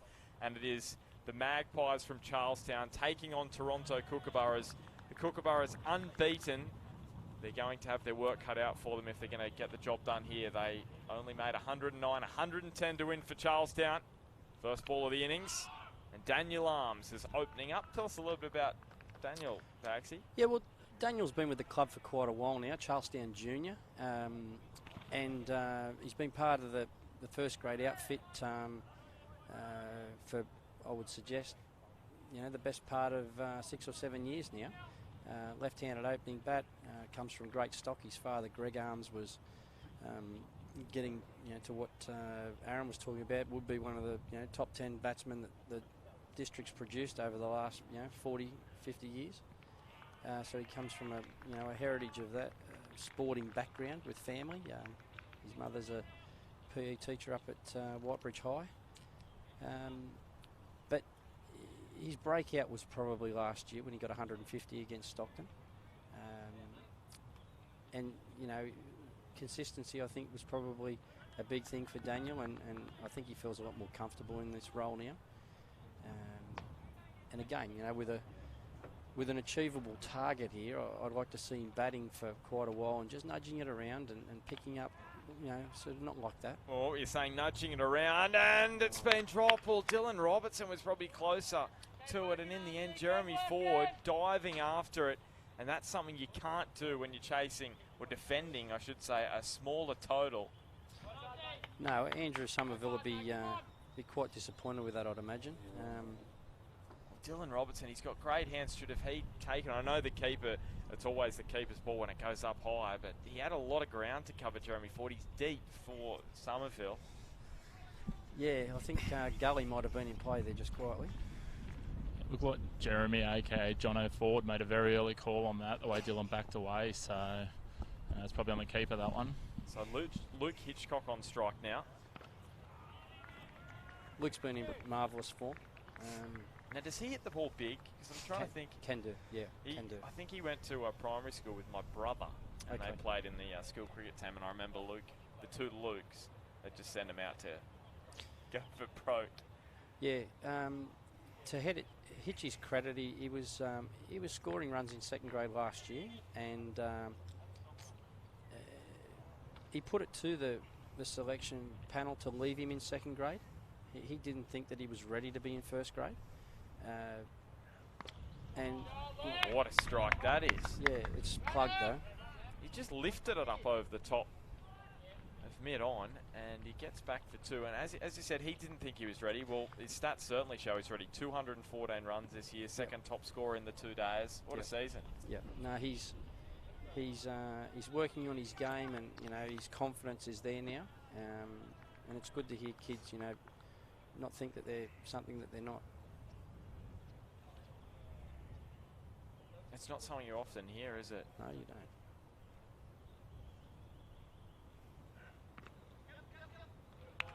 Worked that one away, just got through with a single. Good start for Luke. 3 runs for him off the first over, none for the Magpies. Unlucky for Andrew there, like he deserved a wicket. There's the dive from Jeremy Ford. I think it was Dylan Robinson's catch, wasn't it? I think he could have parked under that one, yeah. So obviously Jez has just definitely called him out. I was just walking back up here without my headset on, and I could hear the call, keeper. But yeah, unfortunately it's gone to ground, and they're the sort of things you can't afford in defending small totals. So we'll see what Griffin's got at this end. Well, here we go, Griffin Lee. What a performance. Not on the weekend, but the previous weekend we were talking about 8 for 20 he took for Toronto against Merriweather. On the weekend he wasn't too bad either, 3 for 26. Just a shameless plug there for our shirt sponsors there, All Oz Plumbing and Bathrooms. They do a fantastic job helping out with anything plumbing.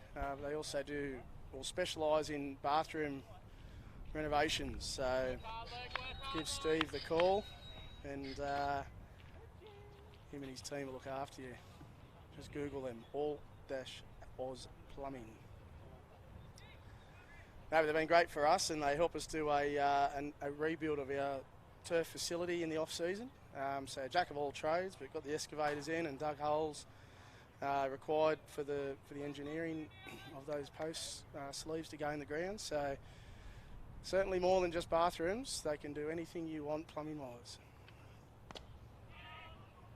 Have to be quick here, and he's hit the stumps. He has got through Luke Hitchcock. Terrific running. Got the bat down. Didn't miss the dive. Birkinshaw with the fielding there, so... That must have been extremely tight. There didn't appear to be a lot of sliding of the bat to me.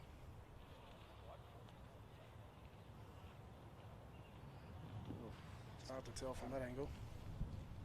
I think the umpire found himself in a really awkward position. He wasn't expecting the throw for the run out. He was right on top of the stumps. So, yeah, it could be interesting if we break that down frame by frame.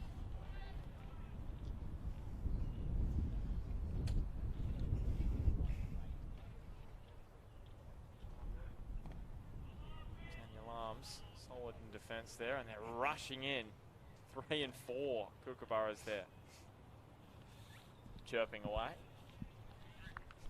Just watching the deck starting to look like it's playing a few tricks. That first innings looked like most of the balls were staying quite low. We saw that one in the first over really pop up on Daniel Arms, which forced him through that shot, and he's obviously skied it. But now you'll have a couple that'll go low and then one that just sits up, so the variable bounce could be a real factor. Definitely it's been a feature. This pitch as Arms goes up and over. He's got the length. And that definitely ran a lot more than what it has been in the past. You were talking, Aaron, about less give in the grass. That one ran on. It didn't just plug as much.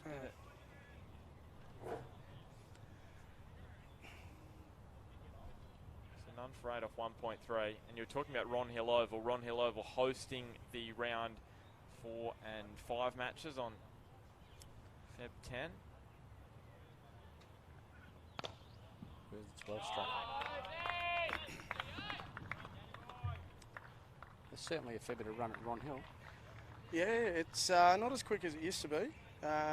It gets a different type of cut on it these days, and there's probably a thicker grass coverage across. So, yeah, it's not the dry, hard surface that it's probably been renowned for over the period of time. We've still got the croquet courts there, which you hit them and they go. Yeah, but yeah, the rest of the ground, which is about the other half, it's not as rapid as it has been renowned for. So, but it's a smaller ground. So obviously in the T20s, you probably see a few more sixes there.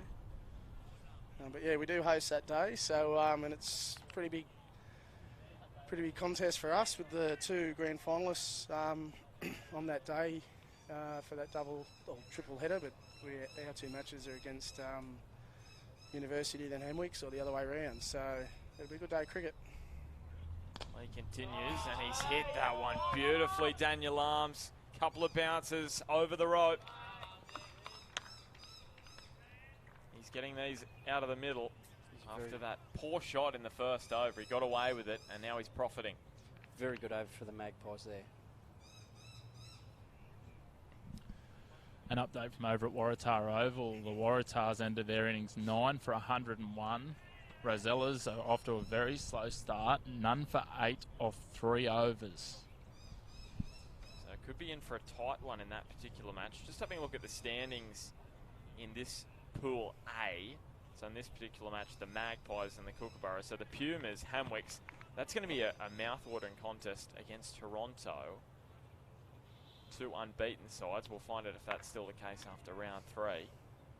But if Charlestown win this, it's going to be such a tight tussle at the top for spots in the semi-finals. Hitchcock hit on the pad. Umpire unmoved. Yeah, I'm not sure who Walls End's playing in this round. Have you got a I can get that for you in 1 second. They are playing against the Pumas tomorrow at Passmore. So if they can manage to knock Hamilton off, and the underdogs can manage to come through here, We're all tied at the top of the table. And you could see the Tigers getting the job done if Nathan Price has a great afternoon with the bat and the ball. Could really be the difference. He's just so unstoppable at the moment. Just keeps getting better and better. Just while we're going here, Ben, how did Isaac go today? Does anyone know how Isaac went? How did Isaac go? 2 wickets, did he? He was incredible, wasn't he? It's his mother. His mother looks like she enjoyed the bowling this afternoon. That's his mother and his wife. His mother and his wife have turned up.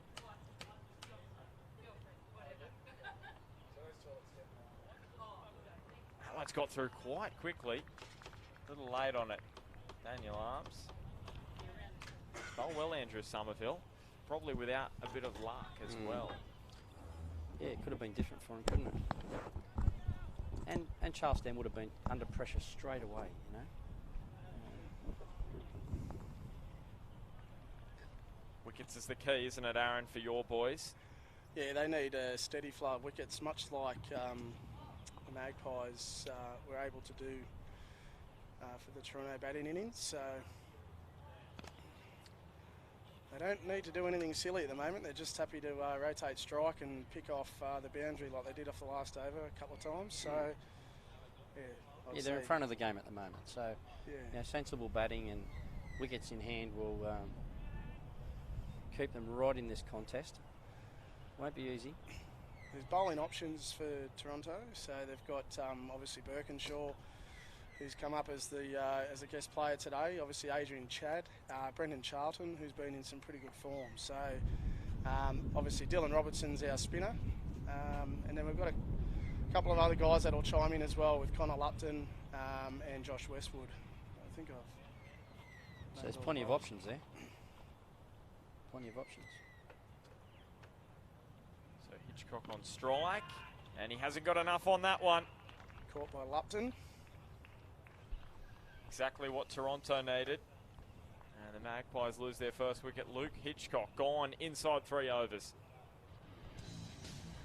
Yeah, he's a dangerous player, Hitchcock. He can do you some damage, particularly in these short formats. So a valuable wicket there to the Kookaburras. Absolutely. And no disputing who called and took that catch.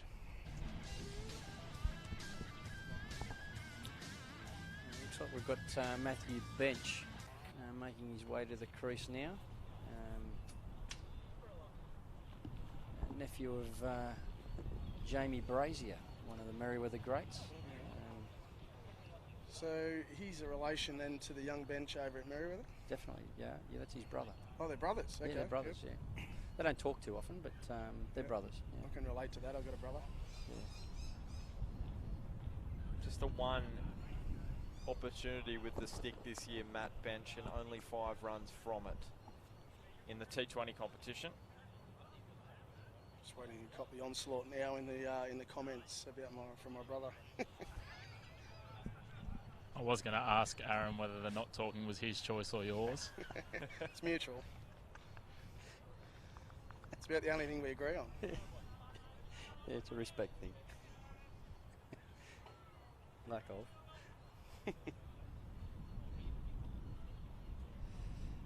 The bowler who really deserved a wicket, Andrew Somerville, got what he needed for his team. And Matt played away.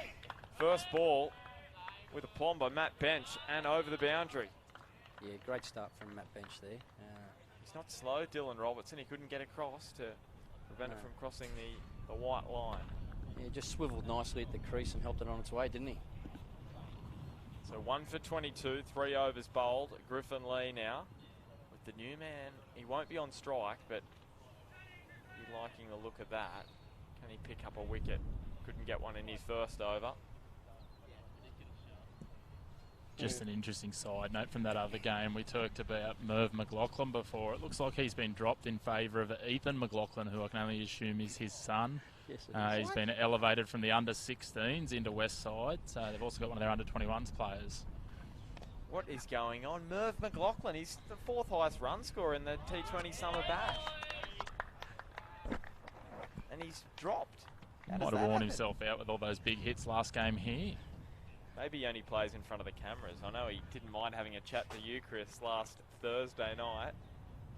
Maybe he hung up the bat on that note. He made it to Bar TV and decided that was a good way to cap what's been a stellar career. Couple of sixes, a few sixes, I think, as well. So here he is, Griffin Lee, to arms.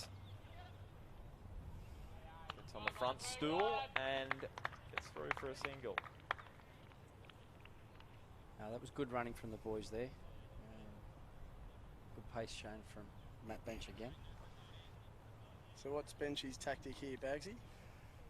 I'd like to think that based on the game situation, he'll be clever enough just to knock it around, because that's all they need to be doing is picking up some ones and twos, rotating the strike, left and right hander. Got a feeling he might try and take him downtown here though. Cow corner's looking good. Just there. Well, there is Cow Corner, and on the bounce and the turn. Looking for a second. Really good fielding effort by Scott Birkinshaw. It was like the Titanic turning then, wasn't it, Matthew Bench?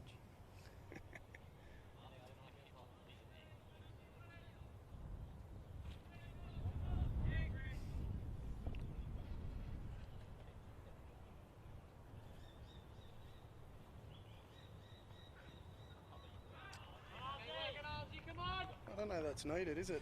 It's not. I mean, it was marvellous bat speed, but that's about all you can say about that. Just lost his shape there and just really tried to get it, probably I'd say a wideish mid-on result with the wind. But You may have heard that. It was a low percentage. Sorry, I was just getting a bit off track. Griffin Lee continuing to bowl. You're talking about turning the Titanic. I thought I'd get some ship sounds. Oh, was that you? I thought there was one coming in the harbour. So did I. I'll tell you what. I thought I was about to say that's on cue. Speaking of that, last time I was in this exact seat, one of those ships came flying in and we nearly all flew off our chair. It was that loud and I couldn't believe how loud it was, like this far away. You know, it was like we were actually sitting on the wharf at the brewery there having a schooner. The nor'easter is a wonderful thing in town here. Right. I'll tell you an interesting story after this over. One ball left for Griffin Lee. Into Bench, he had a wild swing. Didn't get contact. 4 overs down, 1 for 27. Well, as I do a fair bit of rowing on the harbour in Newcastle, I've been out there as a ship's been coming towards us, you know, when we're crossing the harbour, and sometimes they actually lean on the horn and freaking scares the life out of it. After 4 overs, the Magpies are 1 for 27. The ongoing horn of a massive coal ship. I think they take about 3 kilometres to stop, so you don't want to fall in front of one of them. Or you got to hope you're a quick swimmer. So he's going to continue. Andrew Somerville. Yeah, so this will be Somerville's third. So quite different tactics to Jed. Jed was rotating his bowlers one over spells. Chaddy's sticking with... And on the pad, up goes the finger. So Toronto pick up their second wicket in the power play. And that's one more than they lost in the same 6 overs. Daniel Arms, the 2 openers now on their way.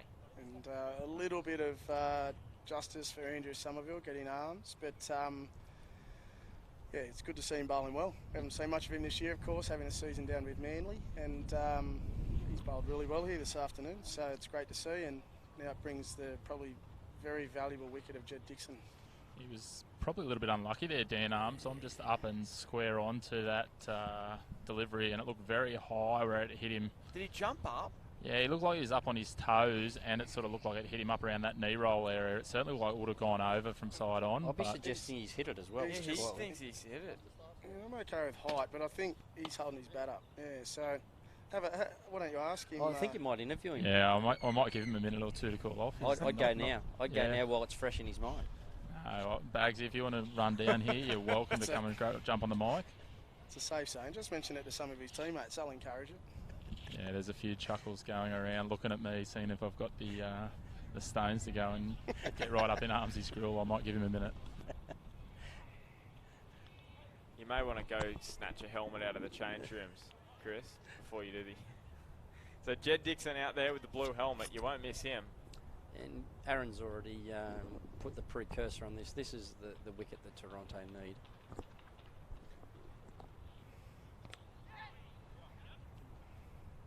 throw. Well, he was almost gone.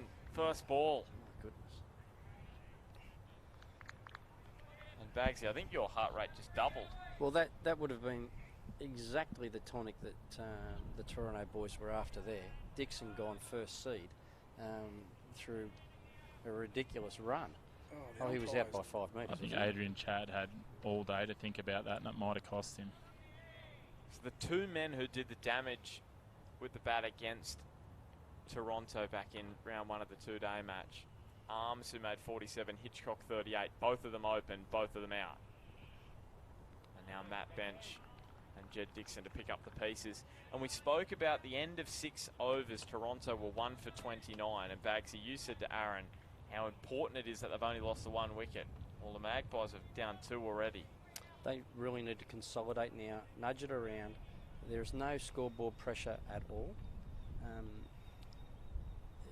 Normal cricket shots is going to do the job here today. There's nothing outrageous needed. And Aaron's already mentioned that Toronto has a very solid bowling attack. So normal cricket shots have to be the order of the day. Yeah, well, it's an interesting situation because obviously Toronto in the power play finished 1 for 31. We talked about wickets being really valuable to get them through that innings, and it didn't eventuate. You know, I think the Magpies bowled really well to keep them to 109, and in fact sensationally well. Now that, you know, on the flip side now, I think you wouldn't want to probably lose another wicket in this power play and put yourselves under some pressure chasing a modest total.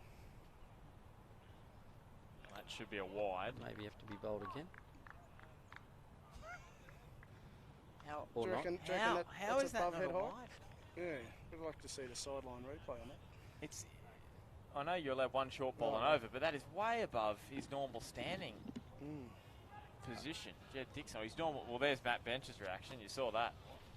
And this'll be good. Chris This'll be McPherson good. with Daniel Arms.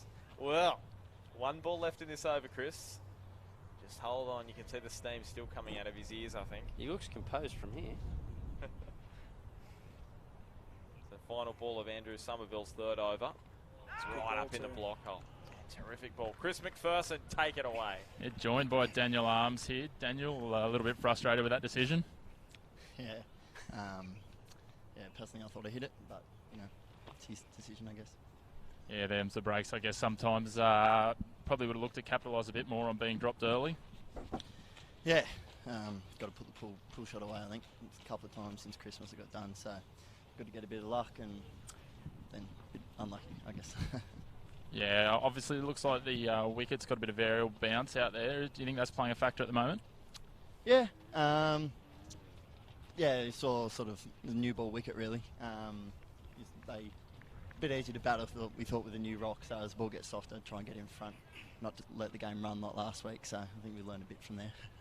Yeah, certainly, as you say, that when that light fades, it does get hard. Toronto got a fairly good stock of quick bowlers too that'll be difficult in the dark. Yeah, I think it'll be easy with the ball coming on instead of the ball spinning, so it's probably their strength, but might also work in our hands a little bit as well. So, yeah, I think if we try and get in front of the rate and make it a bit more of a comfortable chase instead of waiting till the last over like last week. So. Chris, can you just ask him if, in his opinion, Matt Bench is getting quicker between the wickets? He struck that one nicely, Matt Bench. 1 bounce and a boundary. I don't think he's worrying about running there, Bagsy, but Bagsy wants to know, is Bench getting quicker between the wickets? I don't want to say yes, but I wouldn't also say Bench is the slowest in the team. So he loves a beer and a meat pie, Matt, but he gets between the wickets all right these days. He's the old school style cricketer. Yeah, exactly. I think he's built scored some runs in England where you don't have to run too much. I think he got 100 and run 3 singles or something. I think he's built for comfort, not speed. Likes getting that bottom handed a bit harder so he doesn't have to run. And do you think the skip will be happy he's not facing Maisie Gibson today? Yeah, he's caught a bit of slack, and deservedly so. So Maisie obviously bowled pretty well last week, but yeah, I think Jed will be a bit more relieved this week. Still pretty confident, mate. Obviously, Sash, and a bit more batting still to come after these guys. You're in front of their runs, just an extra wicket down. Yeah, obviously we're missing Crawford and Glenn, but we've been doing pretty well without them in the 2-day comp. So, hopefully we've got enough in the shed. I think so. Awesome. Thanks for your time. Cheers, mate.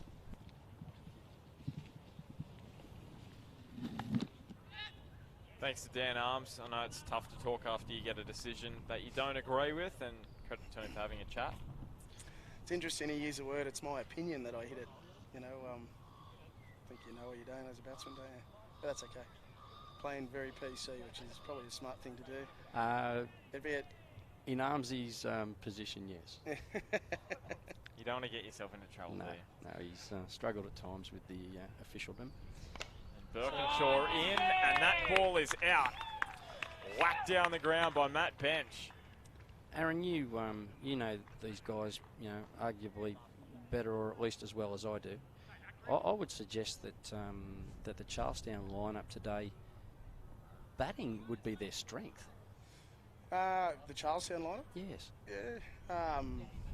They certainly bat deep, yeah, without a doubt. So you've got the likes of Claridge and there's nobody there. There's nobody there that can't hold it. Even Isaac Wallace is a slogger. Don't know much about Ortiz, but yeah. No, I don't either. So take him out of the equation. But our blokes, everybody there is a batsman rather than a bowler. Well, it's funny, in the two-day match earlier this year, we scored 300 and something off the back of a chatty century. But then when we bowled the following week, I think you guys were like 200 runs off 40 overs, absolutely motoring. And I think 4 down. And I think it was only a spell from Tim Cox that he took 5 for, down that lower middle order. That turned the game, but I actually thought that 300 was on. Well, they lost 4 for 2, didn't they? Possibly, all for 206 or something. It turned really quickly, yeah. So it was probably, 3 for 200, and then it was 6 for 200 or 7 for 200 really quickly. So, look, I agree. They can bat deep. So, and that pressure's a funny thing. So that's really what needs to happen here. Toronto need to find a way to build pressure. They've got to drip those wickets out like Charlestown did. So that was Scott Birkinshaw that just bowled that over. So for those that don't know much about Scott, he's Central Coast lad. He's played 5 years of New South Wales country, so he's played his fair share of short format cricket, and obviously he's well credentialed to get a baggy blue over 5 years. So obviously Jed would know him well, and obviously Chatty after their recent Australian Country Championships. So yeah, it'll be an interesting battle again. If he can turn it around next over and put it back in their favour slightly, but Charlestown right on top of you. Again, interesting gentleman from Adrian. His bowling, Andrew Somerville out. Yeah, well, he knows he's got bowling depth, so I think he's just trying to ride the momentum a bit like Jed did with Isaac Wallace. Probably left a few other guys at the start of the game you might have thought bowled out their overs. So, obviously Ortiz bowled 3. I think Chile only bowled 2 or maybe 3. I think he only bowled 2. Would that be right? Yeah, because his third one would have been the hat-trick. Yeah, so, so sometimes you just got to play it as you see it, and Andy's bowled pretty well. I don't know what his exact... His figures would be good. Yeah, he's two for not a whole lot off his 3, so, his fourth... He's 2 for 12 off his 3, so, he's rolling the dice by bowling him out, but if he can jag another wicket, it's well worth it. Just a quick one. I've run the numbers on my cricket, and I wouldn't be relying on Tom Ortiz to bat them home. He's got an average in first grade this year of about 5.4. Thank you. What's his highest score, Chris? We'll find it after this ball. Dixon shot onto the pull shot in front of the man on the square leg boundary, which was Charlton. Couldn't get there. He's only reached double figures once. He got a 10 not out a little bit earlier in the year. So other scores of 9, 1, 6 and 1. And he's coming off that 1. So you got 10 bats. Put across through Ortiz. You got Sash, who's obviously been pretty valuable for you guys, though. He has. He's settled in very, very nicely. His 2-day cricket scores... I would think he'd be averaging 40 at this stage. I can tell you, he's averaging 45.4. High score of 68. He's got a few not outs too. I think he may be not out this weekend at the moment. Yeah. He is. He's about, I've got it here, he's about 42 not out. And you guys are in a great position. 1 for 115 Charlestown, City bowled out for 106, so already first innings points there. And Toronto also in a strong position, 7 for 231 after bowling Waratah out for 81. And Ryan Fenning, 98. How difficult would have that been for him to take 2 runs off a big century? I was in bat with him actually when he got out, and I was trying to let him know that he was close without saying you're on 98 because I'd only just gone in, but I knew he was in the 90s, and I'm saying, mate, bench almost picked out mid-off, just over the head of Burke and Shaw. So we're at a stage in the game where skipper had asked us to get on with it. So I just wanted him to know that, you know, don't throw this away because, you know, you can obviously get caught up trying to play a shot that maybe might not be on. And he would have been terrible if he skied one and got out for 98. But to his credit, he was just trying to play his cover drive, which he'd nailed all day, and just jagged away and got caught at first slip. So it was a genuine dismissal, but no less heartbreaking. But he didn't know he was a 98 at the time. So when he gets off the field, he knows he's 98. Maybe he's not too happy with me for not telling him. It's a funny one. You don't know whether they want to know. Yeah, I'd probably prefer knowing, to be honest. It is a tough one, yeah. You know, what would you prefer? Would you prefer not knowing and just playing with the freedom that maybe I'm only on 80 or that kind of thing? Well, I'd prefer to know, and I'm just recalling, I haven't hit a ton for a while, but I think most of my centuries I have known when I'm close, like in the 90s. And I think you want to know. You know, you probably just put a stronger emphasis on preservation of wicket, depending on the scenario of the game too. You know, you can't be too selfish about this stuff, but typically in 2-day cricket you've got plenty of balls available to do it if you've got the desire. So here he is, Adrian Chad. Can he be the man? 5 wickets in the T20 competition this year. 3 for 24 in round 1. His best bowling. We need a captain's performance here for the Toronto boys if he's going to turn this one around in their favour. Sounds like someone is leaning on their car horn at the moment. An alarm's going off. That might be Jed's. He might have to run off. Matt Bench with the pull shot. Tricky out there for the fieldsman too. His sun right in his eyes. There's Josh Westwood. You need to get guys out there with the sunglasses on, don't you? So 61 the equation off 77 balls at just 4.7 runs and over. And one thing Charlestown have carried through this competition is close matches. That one, gee, that stayed low, didn't it? It certainly did. It's good fielding by some of it. Oh, bad throw. So can Charlestown do it easily this afternoon? Can they take the pressure off? Because it was a super over win in round 1 against Uni, and then a 1-run loss to the Pumas in round 2 here at number 2. I think it's very important having a look at what's going on here that they get forward, because that ball is keeping low. It was interesting noting Dan's comments in his interview with Chris down there about trying to get a long way in front of the run rate because those last 5 overs can prove difficult with this shadow coming over. So it's interesting what sort of pressure that... Dixon over mid-wicket and 6. Delightful batting from Jed Dixon. Man who represented Newcastle in that Kingsgrove T20 Cup. He batted a right 272 runs at an average of 24.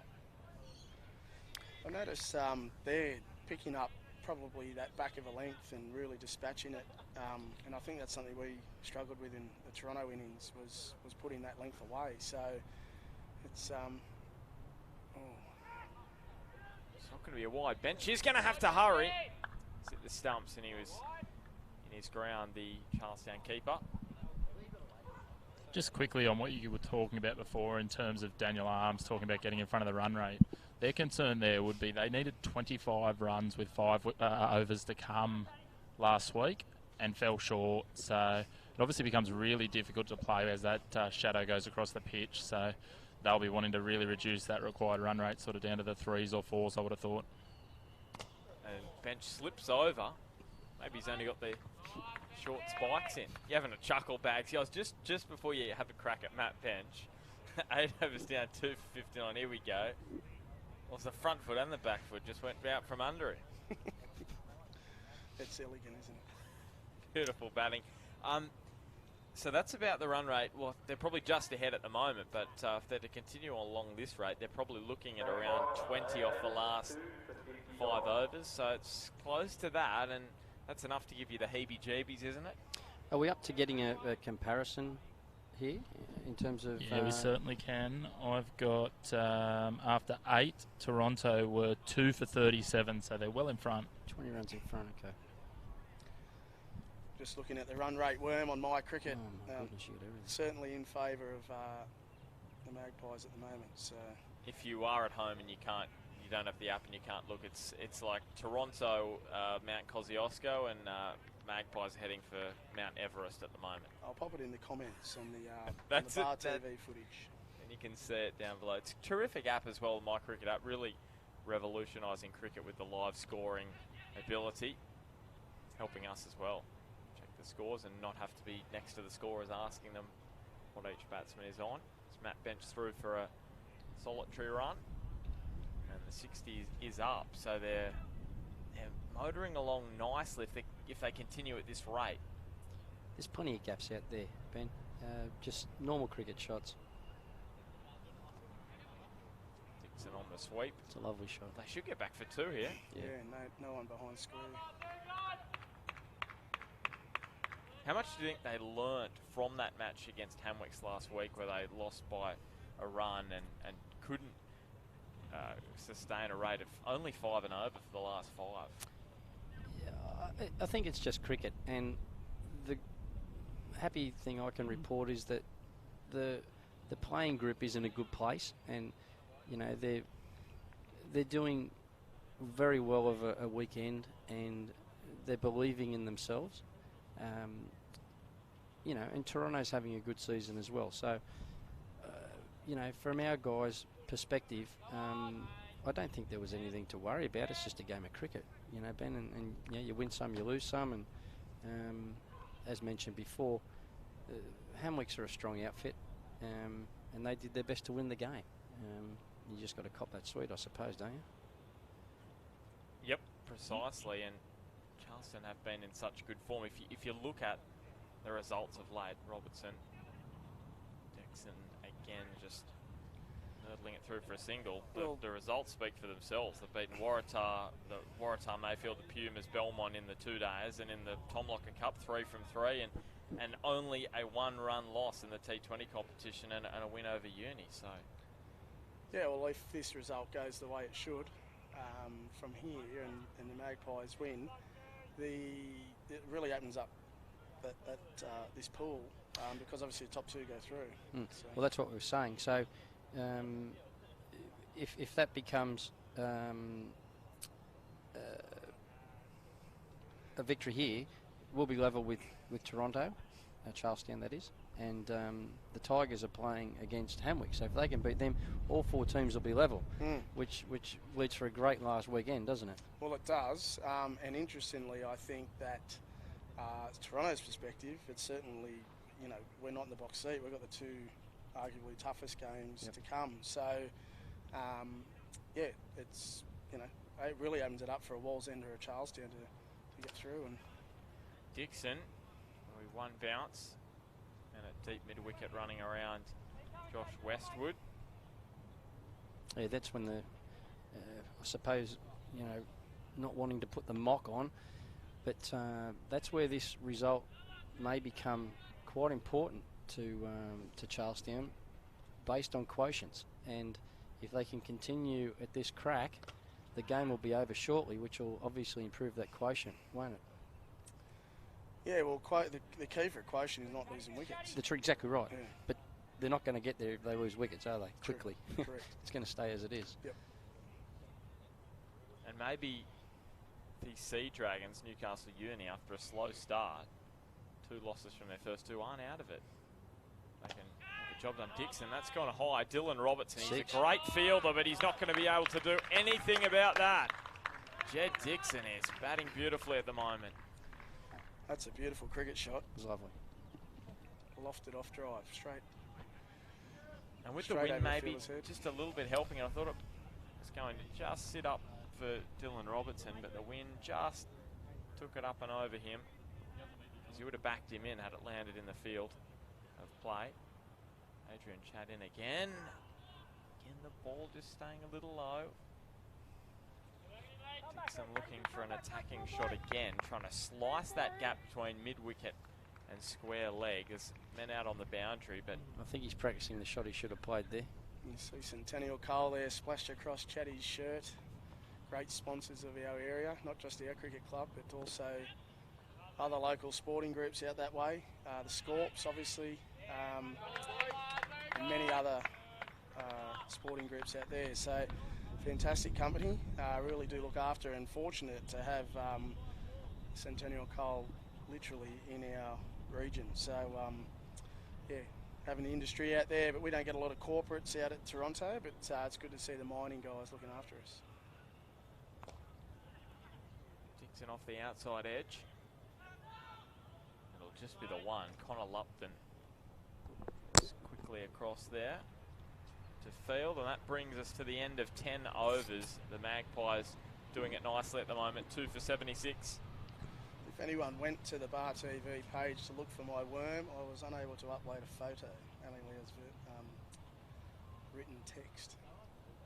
So we'll have to... Facebook letting us down again. Here we go, a bit of music and a few wickets to show you. Luke Hitchcock was the first man to go, and Connor Lupton was the fielder. And then, was this out or was it not? Daniel Labs didn't think so, but the umpire thought he was gone. He might have been run out anyway, because Dylan Robertson did a fair bit of fielding there. There it was.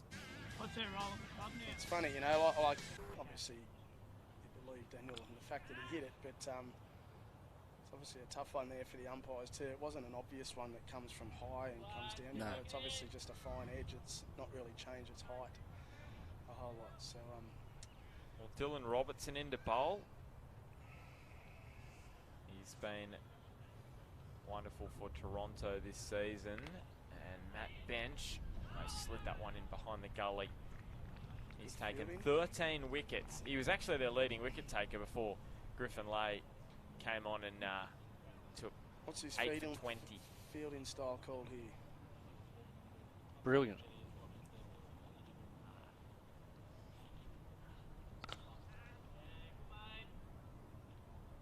This time out to deep cover. Well, there's certainly no pressure here on the Magpies. They're coasting at the moment. Plenty of wickets in hand and only requiring 3.3 and over. So just normal cricket, isn't it? Should really do this quite easily. The question is, do you bring on Griffin Lee just for another, to bowl him out? He is a wicket taker and you need wickets. I'd be calling for Brendan Charlton. I think Charlton's our... It's well struck. Dixon, well, Charlton, he did well just to rearrange the deck chairs there because he was going to the right. He didn't know where he was going and then quickly across. Oh, it was very good fielding. Very good fielding. It was well struck by Jed. Yeah, I think, Ben, just something a bit different now. I think this is a part in the game now where you've really just got to roll the dice. And an appeal for Robertson. Gave it plenty of gusto. Might be interesting on replay, this one.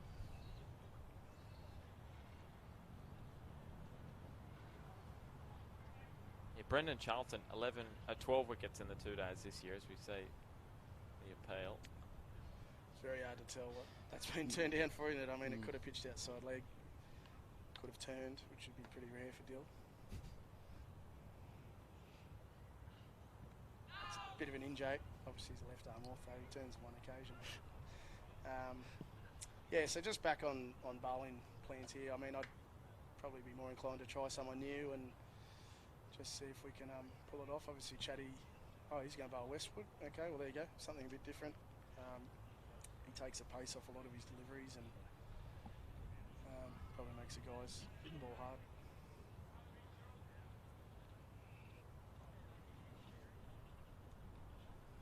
Leading wicket taker in the Tom Locker Cup, Josh Westwood with 6.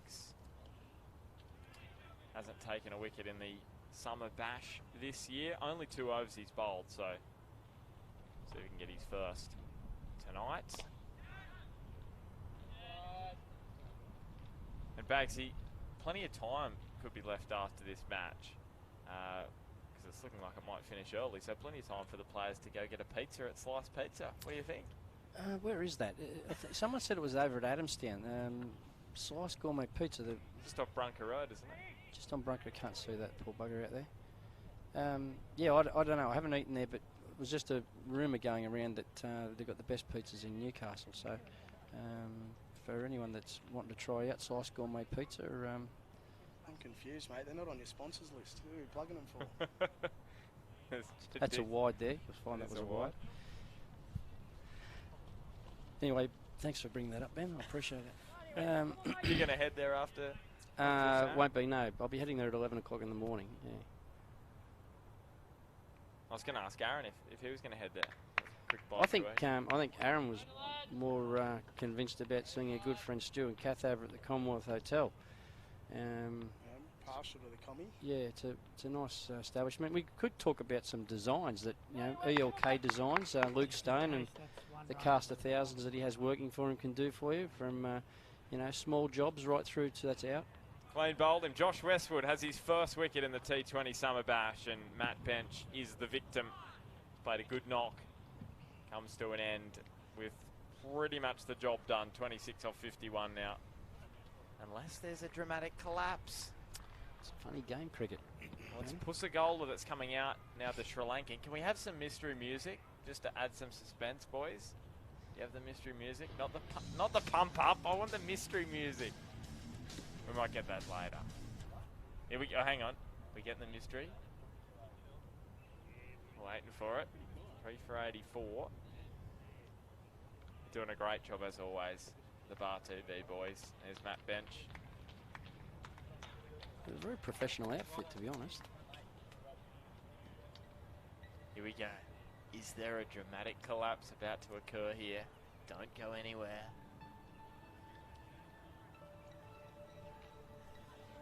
There he is, Sasha Pusagola, I should say. And Josh Westwood to come in here and bowl.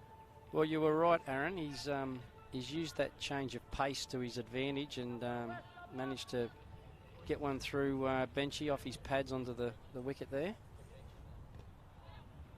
Well, that's lovely running. Pusagola just pushing it through for a single. Leading run scorer in the two-day competition, 227 this year for him. As you mentioned, 42 not out on the weekend. He's still batting, so he'll be batting this weekend against the Sabres. Yeah, well, if Charlie doesn't get a bowl today and might need a tune-up, I'd suggest he goes down to Ultra Tune at Toronto. The guys there look after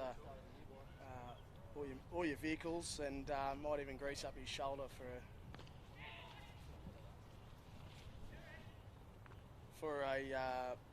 to get it ready for the weekend if he goes in a bit rusty without a spell tonight. So yeah. Looks like we're down to the sideline though. Yeah, joined by Michael Richardson here. Michael, it looks like you learnt from last week's loss and the boys are chasing to get it done a little bit earlier today. Yeah, definitely. I think last week we got tied down a bit in the first 6, and I think this week we come out a lot more aggressive in the 6 and really put the pressure back on them today. Now, Bagsy upstairs was a bit critical of your early miss in the field, mate. You obviously redeemed yourself. You got anything to say to Bagsy? Oh, I don't know. He's got a bit of experience, old Bags, in the 3rd grade, the old back away cut. But, it was a pretty poor miss, actually. It was pretty bad. Chris? Yep. Wouldn't have been any chance the hair got in his eyes? Could that have been an issue with the drop catch? Bagsy saying maybe the hair was in your eyes, mate. You drew a snip. A few of the boys in the team have taken the plunge and cut their man buns, ponytails, whatever you might like to call them off. No, I think Bagsy's just jealous because he's starting to disappear quite quickly with his aging. But no, I don't know why the rest of the boys are getting rid of theirs. It's definitely in for the long run. Yeah, nice, mate. You're backing the boys here, the skipper and the import, to bring you home? Yeah, definitely. They've both got a lot of experience, especially in these sort of situations, and I think from the position that we're in, their experience will definitely get us home. I saw you bring the pads out there. No chance of you coming in to pinch hit to steer the ship home? Nah, definitely not. Hopefully I can leave them on the ground for another week and the boys get it done. No worries. Thanks very much for your time. Thank you very much. Dylan Robertson continuing and Jed Dixon just nurdling it behind square. They'll get back for 2. And you were actually asking Bagsy there. He said we were a bit more aggressive in the first 6 overs. You were actually wondering if that is in the dictionary. Yeah, I think Aaron's already on to aggressiver. What does it mean? So far, no good on aggressiver. It's a bit hard because I don't know how to spell it. No, I don't think. Is it with an A or an ER? Mate, yeah, you've wasted 5 minutes doing that. Oh, he can't. Well, there's a wicket. Jed Dixon given out, and Dylan Robertson, the man with a golden arm this year for Toronto. We've got a result. Aggressiver. 4 for 88. It's from the Wiktionary. Doesn't anyone know much about the Wiktionary? The Wiktionary, all right. It's a German word. Oh, of course. Here it is. Oh, lost the It's a screen. comparative degree of aggressive. Okay, well, he's... A Wiktionary. I don't know how much I'd believe the Wiktionary. Well, obviously, Michael Richardson is far more intelligent than he looks. I don't think he's picked in the team for either his looks or his brains, Bagsy. So this is a big wicket here. Jed Dixon on his way now, the captain. Yeah. Bags, he's getting a bit nervous. He's No, shuffling his feet. everything's good, Ben. This, I rate this kid extremely highly. I think he's a marvellous talent, and I'll be interested in Aaron's thoughts. He plays some lovely cricket shots. Am I getting the wind up? No, The no, mystery it's music, mate. It's not Bailey getting McGill. involved. I actually played against him in juniors. Terrific batsman, played for Beresfield back in that particular day. Yep. And Cardiff Bullaroo, he was playing for in the past before making the move to. He's actually played a couple of seasons with us as well when he was a young tucky. He come through, I think he's the same age as Johnny Patterson when we had him, so they're sort of 12, 13, 14. Not to put a claim on it, Chris, like Sanger or anything like that, mate, so you can... They're all Toronto workers juniors, aren't they? Put the gun back in the holster. Yeah, we are a bit of a pond out there, aren't we? We're just sort of bringing through. But look, no, he's not Sun Lakes junior, actually. He comes from Beresfield. Yeah, he does, yep. No, we don't pretend to claim him for that reason. But no, look, he had a couple of years with us, obviously. I'm not even sure why he ended up there, but yeah, he left, went to Cardiff, and then obviously had a couple of years out of the game and ended up at Charlestown. But he's an extremely talented kid. I had him, went away, fortunate enough to go away on a tour. There's another wicket there. Well, there's another one. This time Pusagola is on his way. 5 wickets Charlestown have lost now. Are the wheels just starting to fall off here? It's getting a little tight all of a sudden. As you touched on there, Bailey McGill's obviously now going to be the key.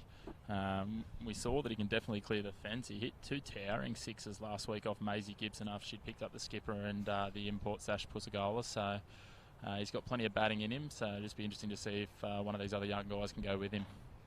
Yeah, well, obviously Claridge can bat as well, and as we talked about before, there's a lot of depth in this batting lineup. So I think that you guys will still be okay here. I've got to build the suspense here because you guys are turning it down. Are you saying no, Charlestown are going to do it easy here? Oh, no, not for 1 second. I still think we're the underdog here, Ben, to be honest.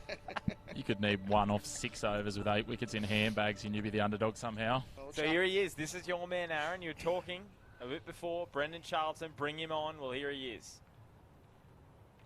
And Bailey McGill's going to have to face up. So 7 overs remaining. We've got Somerville finished, true? That is correct. He's bowled his 4 overs. I can tell you his figures right now. Chatty's bowled how many? Adrian Chatter's bowled 2 overs for 21. A bit expensive. Somerville 4 overs, 2 for 20. Griffin Lee has still got 2 overs left. As has Dylan Robertson. He's got 1 over left, I should say now. So Dylan Robertson took a double wicket in that last over. 4 wickets. Well, there's the ship we were talking about earlier. That wasn't you. Makes you thirsty, doesn't it? You think you're at the brewery, ready for a scoop. Or the Commonwealth Hotel.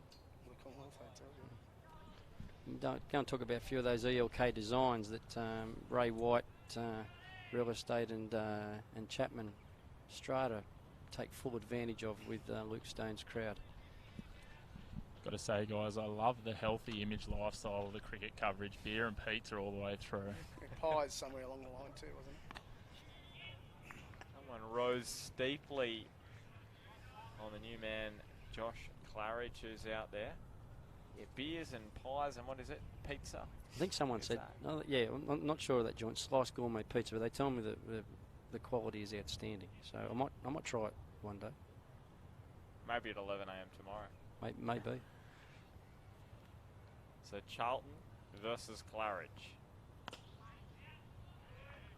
Good bowling here from Brendan Charlton.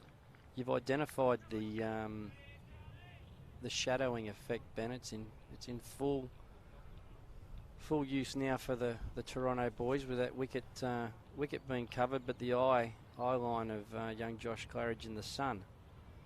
It does get difficult, doesn't it? Now, and the sun just went behind the clouds for a moment, and now it's come back out. So it probably makes it even more difficult with the sun and the shadow a little bit across the pitch. So they come back for a couple. A really important 2 runs, that, because gets it below 20. 18 to win now. The advantage of these young fellas is no doubt they're going to be very good between the wickets. Yes. So, you know. Yeah, no, there's no more Matthew Bench out there now. He's a young fella, isn't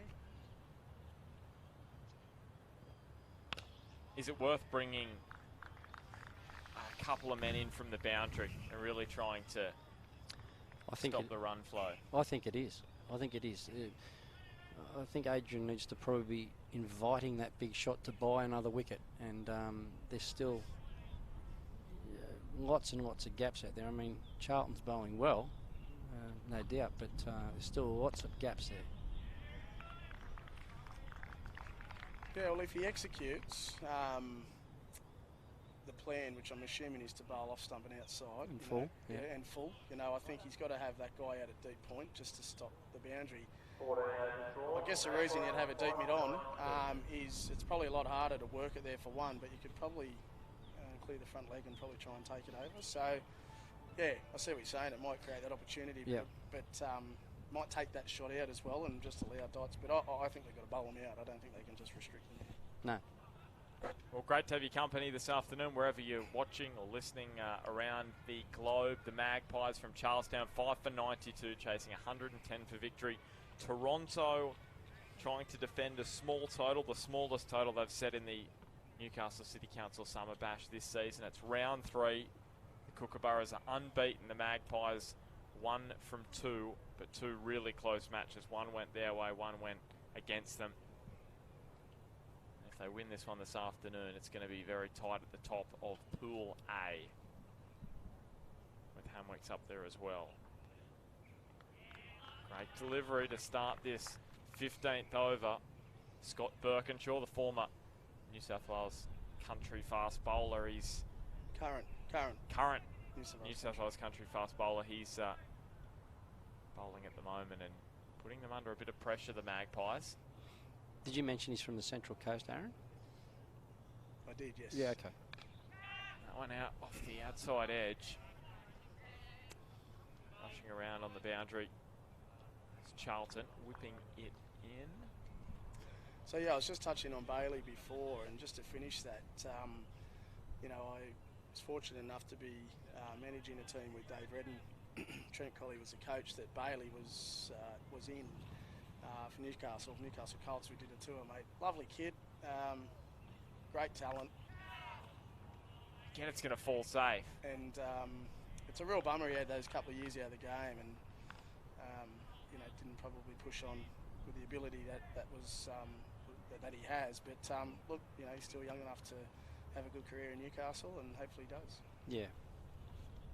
Do you need that sometimes when you've been playing a lot in your juniors? I know he played a lot of cricket, a lot of rep cricket he would have played, and maybe you just need that time off just to recharge the batteries a little bit. We saw Ash Barty in the tennis, went and played cricket for a couple of years, and now she's back in the top 20 in the world playing tennis. So, is there an edge on that? Well, Ford was up. Claridge didn't spin around at all. It was well bowled. Oof. Well, it's missed the off stump and missed the bat, and I don't know how. So the sun has faded totally. There's no shadows on the pitch now. Birkinshaw. They get 1 run closer now. 14 runs, just over 5 overs left. Yeah, the trick here is for these pair just to nudge it around and finish the game, isn't it? That's what Charlestown need to be looking to do. Might head down to Downstairs, are we? Chris at the end of this over. He's got Sash push a goaler.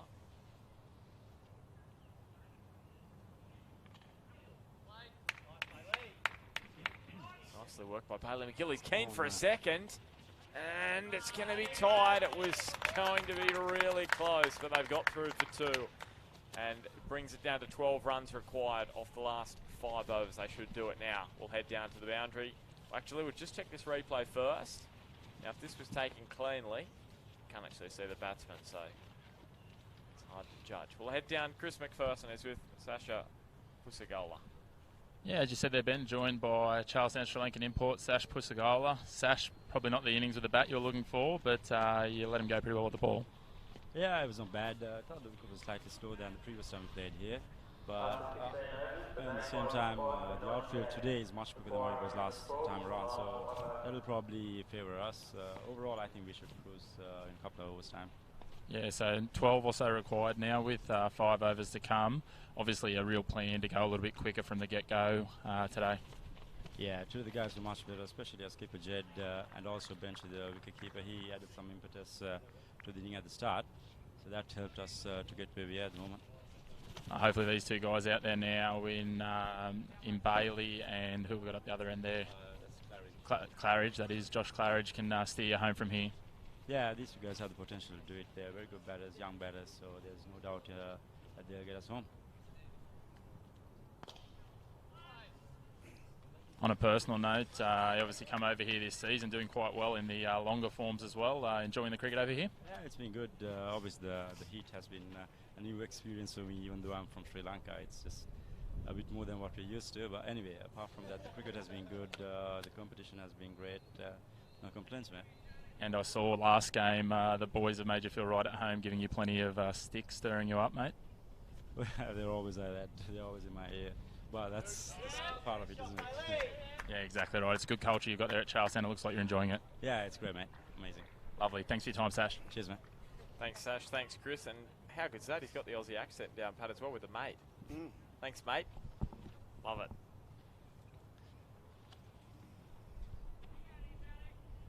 He's only been here for half a season. He's already got it. So Brendan Charlton to Bailey McGill. They're in a nervy position probably about 15 runs ago when they lost their 5th wicket when Pusagola was on his way, but Bailey McGill and Josh Claridge have just steered the ship between the heads. We've had a ship theme this afternoon, haven't we? Matt Bench turning like the Titanic. We've spoken about the ships. Ahoy. Can't strain into the pads here, Aaron. Very strong Bailey through there. Could be out. As he picked out the man, it's going to bounce just in front. I think he's done an Isaac Wallace there, Bagsy. Corey Brown. I think he got closer than Isaac. At least he had a go. Well, yeah, I mean, you've just got to get yourself a bit dirty in that situation, haven't you? I mean, that catch there still just leaves a tiny glimmer of hope if he can get to that.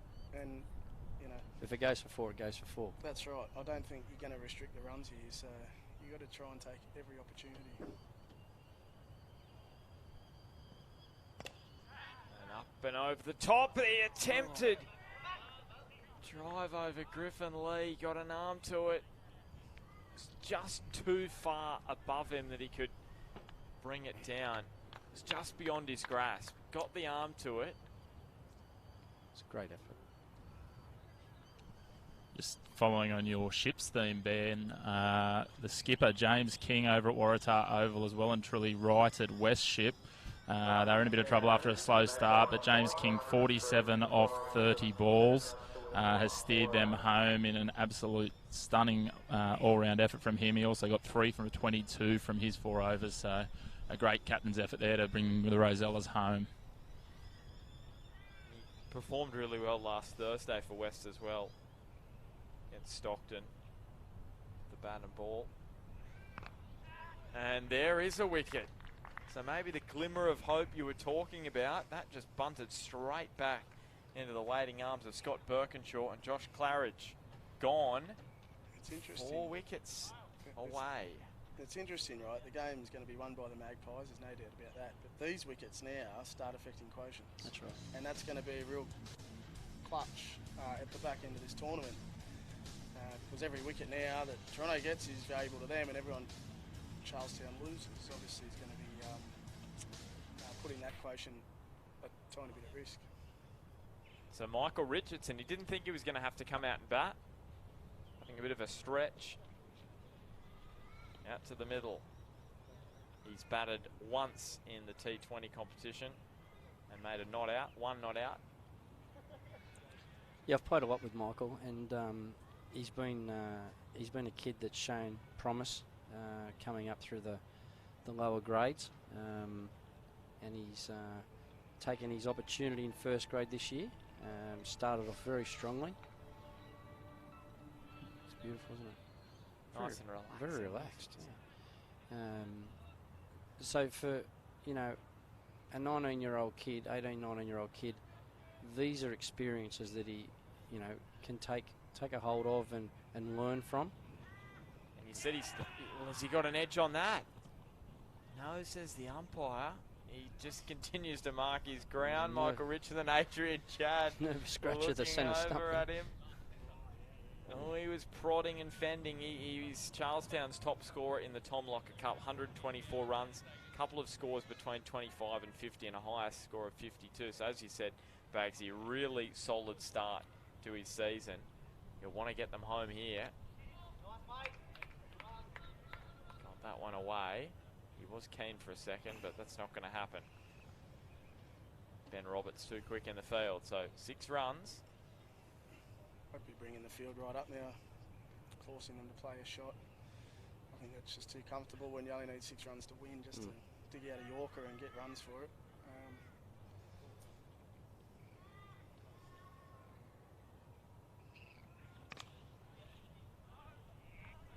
No run on that occasion. Yeah, I am really surprised why Adrian Chad hasn't brought in pretty much everyone, because 20 balls left. You need every dot ball you can get. You need wickets, really, but you can't be giving away singles. Well, I think the game's gone. I don't think Toronto can win, but I think, like I said, if you can maybe create another wicket or two, it just helps that quotient, and you just never know.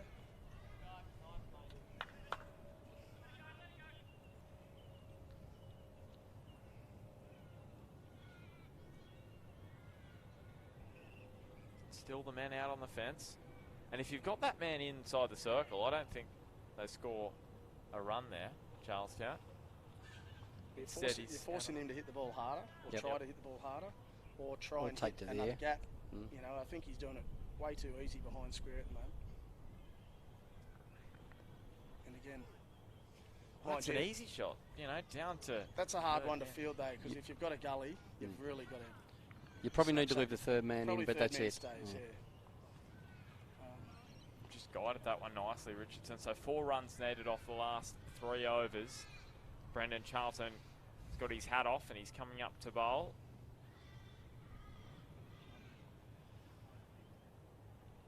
Look pretty content at the moment, Charlestown. And you just wonder if even if they scored 10 more runs, Toronto, they've been a little more nervy for Charlestown.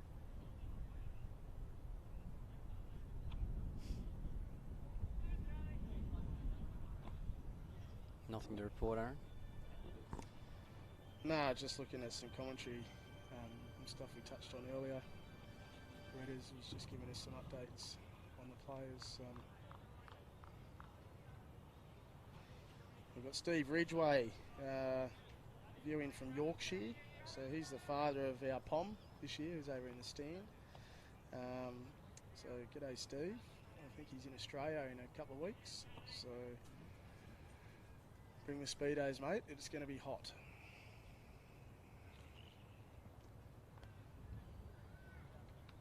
Richardson is, again, as easy as you like.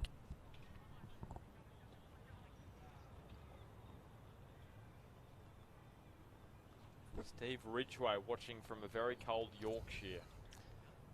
Yeah, at this stage, I've got to 100% agree with you, Aaron.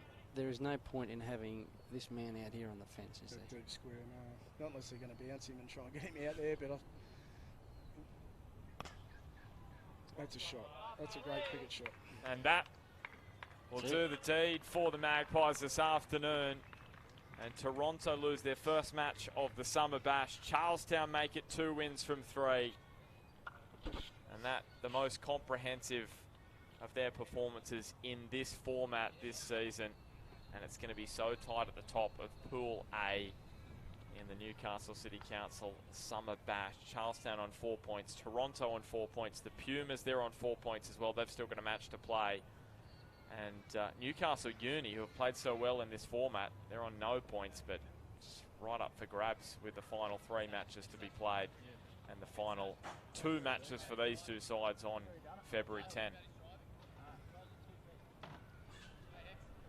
Yeah, that 10 runs that you mentioned, Ben, probably was, you know, the minimum between a little bit of a grandstand finish and not. 6 wickets down. Wasn't far away for Toronto, but yeah, another 10, 15 runs. That 125, 130. I think that seems to be a bit of a par. You know, 130. Is that fair? Yeah, look, I think so. You know, it seems to be the case. I know game 1 when I was commentating, I was calling for 160s, 170s, and I still think if you get a good partnership, you can do that. But today, what the Magpies did really well was they had a good batting plan to chase down that fairly average total, and Toronto just didn't get that partnership to sort of give them something to bowl at. So the Chocolates deservedly with the Magpies, and it sets that pool up for a really exciting finish now with with obviously a couple of teams now with 1 loss, depending on what happens there with Hemwicks and Walls End. You know, we could see all teams there in the hunt with 1 loss.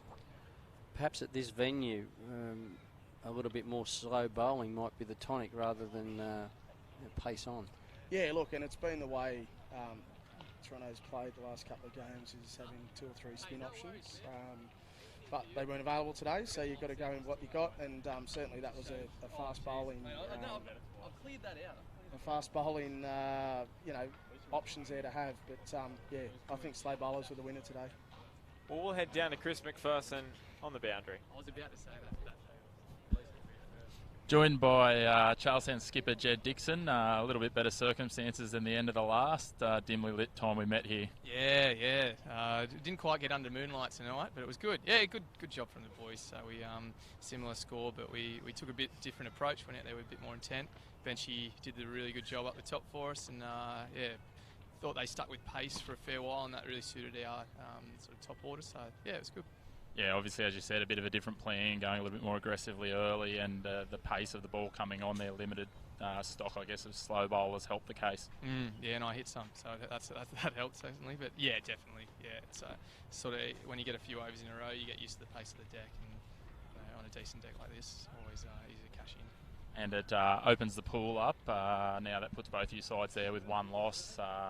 If Walls End could do you a favour tomorrow night, Nathan Price, if he's watching, and roll Hamwicks and leave it all going into the last double headers. Yeah, it'll be good. Another ton from Mont's playing in that, is he? He's in a bit of form, so he's tunning up big. So yeah, it'll be nice. We similar thing last year. We needed West to go out in the last game, and they did. So yeah, anything can happen. We'll be sitting there intently and watching it, and fingers crossed.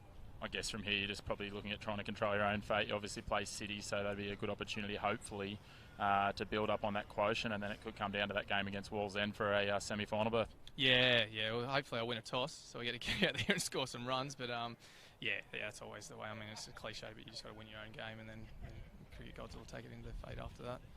Lovely, mate. And can you give us any tips on what the plan is for Saturday? Saturday? Oh, geez. Yeah, I know. Callo's pretty much put my whole plan in the paper last week. I don't know at the moment. We'll see what the pitch brings up. But yeah, we haven't been able to bowl a team out in the second dig, so probably as many overs as possible. Yeah, lovely, mate. Best of luck for Saturday, and best of luck for next week. Cheers, mate. Hey, Chris. Oh, hang on a sec. Chris. Yeah, before you send Jed on his way, Bagsy's got an important All right, question. I might put the headphones on, Jed, and you can have a chat to him, Bagsy. Oh, jeez Louise. He's very nervous about this. Pressure's on now. Here we go. Hello, Ian. Jed, you got me there, mate? I certainly do, mate. Thanks Mate. for all the practice at training. I think it paid off. That's all right, buddy. We're just taking note of your comments and Bagsy, you might have to just stand up, mate. Can't see anyone up you there. don't need to see, buddy. You just got to listen. Okay, mate. All good. Just your diligence is, beyond rapport. The cricketing gods that you mentioned, do they shine on skippers that rip the ball from young leg spinners on hat tricks? Is that the way it works? Do you realise that Daniel Chillingsworth was on a hat trick? What was it? Has it been? That was the trick. The hat. I think I missed the trick. The hat. You missed the trick. There's no doubt about the fact you missed the trick. Mate, there's a bit of good competition between him and Sashman, so I always try to feud that. I think trying to get him with a few tenfers in the 2-day games, and so I'll keep him hungry for that. Right. Okay. So you're just trying to put a total dent in Daniel's confidence. Is that the summary? It sounds like so, mate. You might have already solved this problem before you start. We'll discuss it at the Commonwealth in half an hour. Sounds good, mate. Back to the sponsor part. You should get a job back. Don't talk about sponsors, mate. I've copped a pizzling up here. I've got them all in twice. That reverb kills you. You should get a job as an investigative reporter or an interrogator, Bagsy. That was some hardline questioning. He deserves it, Chris. He deserves it. Well, thank you to both of you for coming up here and calling this one for the last 2 and a bit hours with me. It's been a pleasure. Yeah. Thanks Enjoyed very much. Thanks for having us. I'm just still checking the comments, but Todd Disney's not back, is he? everyone's tuned out, I think. Yeah, I think that's probably fair. Thanks for having me, Ben, and maybe next year. Yeah, and I know we'll probably see you both again if you can on the 17th of Feb for the finals day. If you're back around, it's a big day, 3 matches in a day, and we can't. I just can't talk the whole time with Chris, so we're going to need a bit of a hand. So if you guys are keen, let's get you back up here. Thanks for everyone, if you're still watching, or for just maybe talking to no one. Thanks for watching this afternoon. The Magpies, 2 wins from 3 matches. What time's the next game start?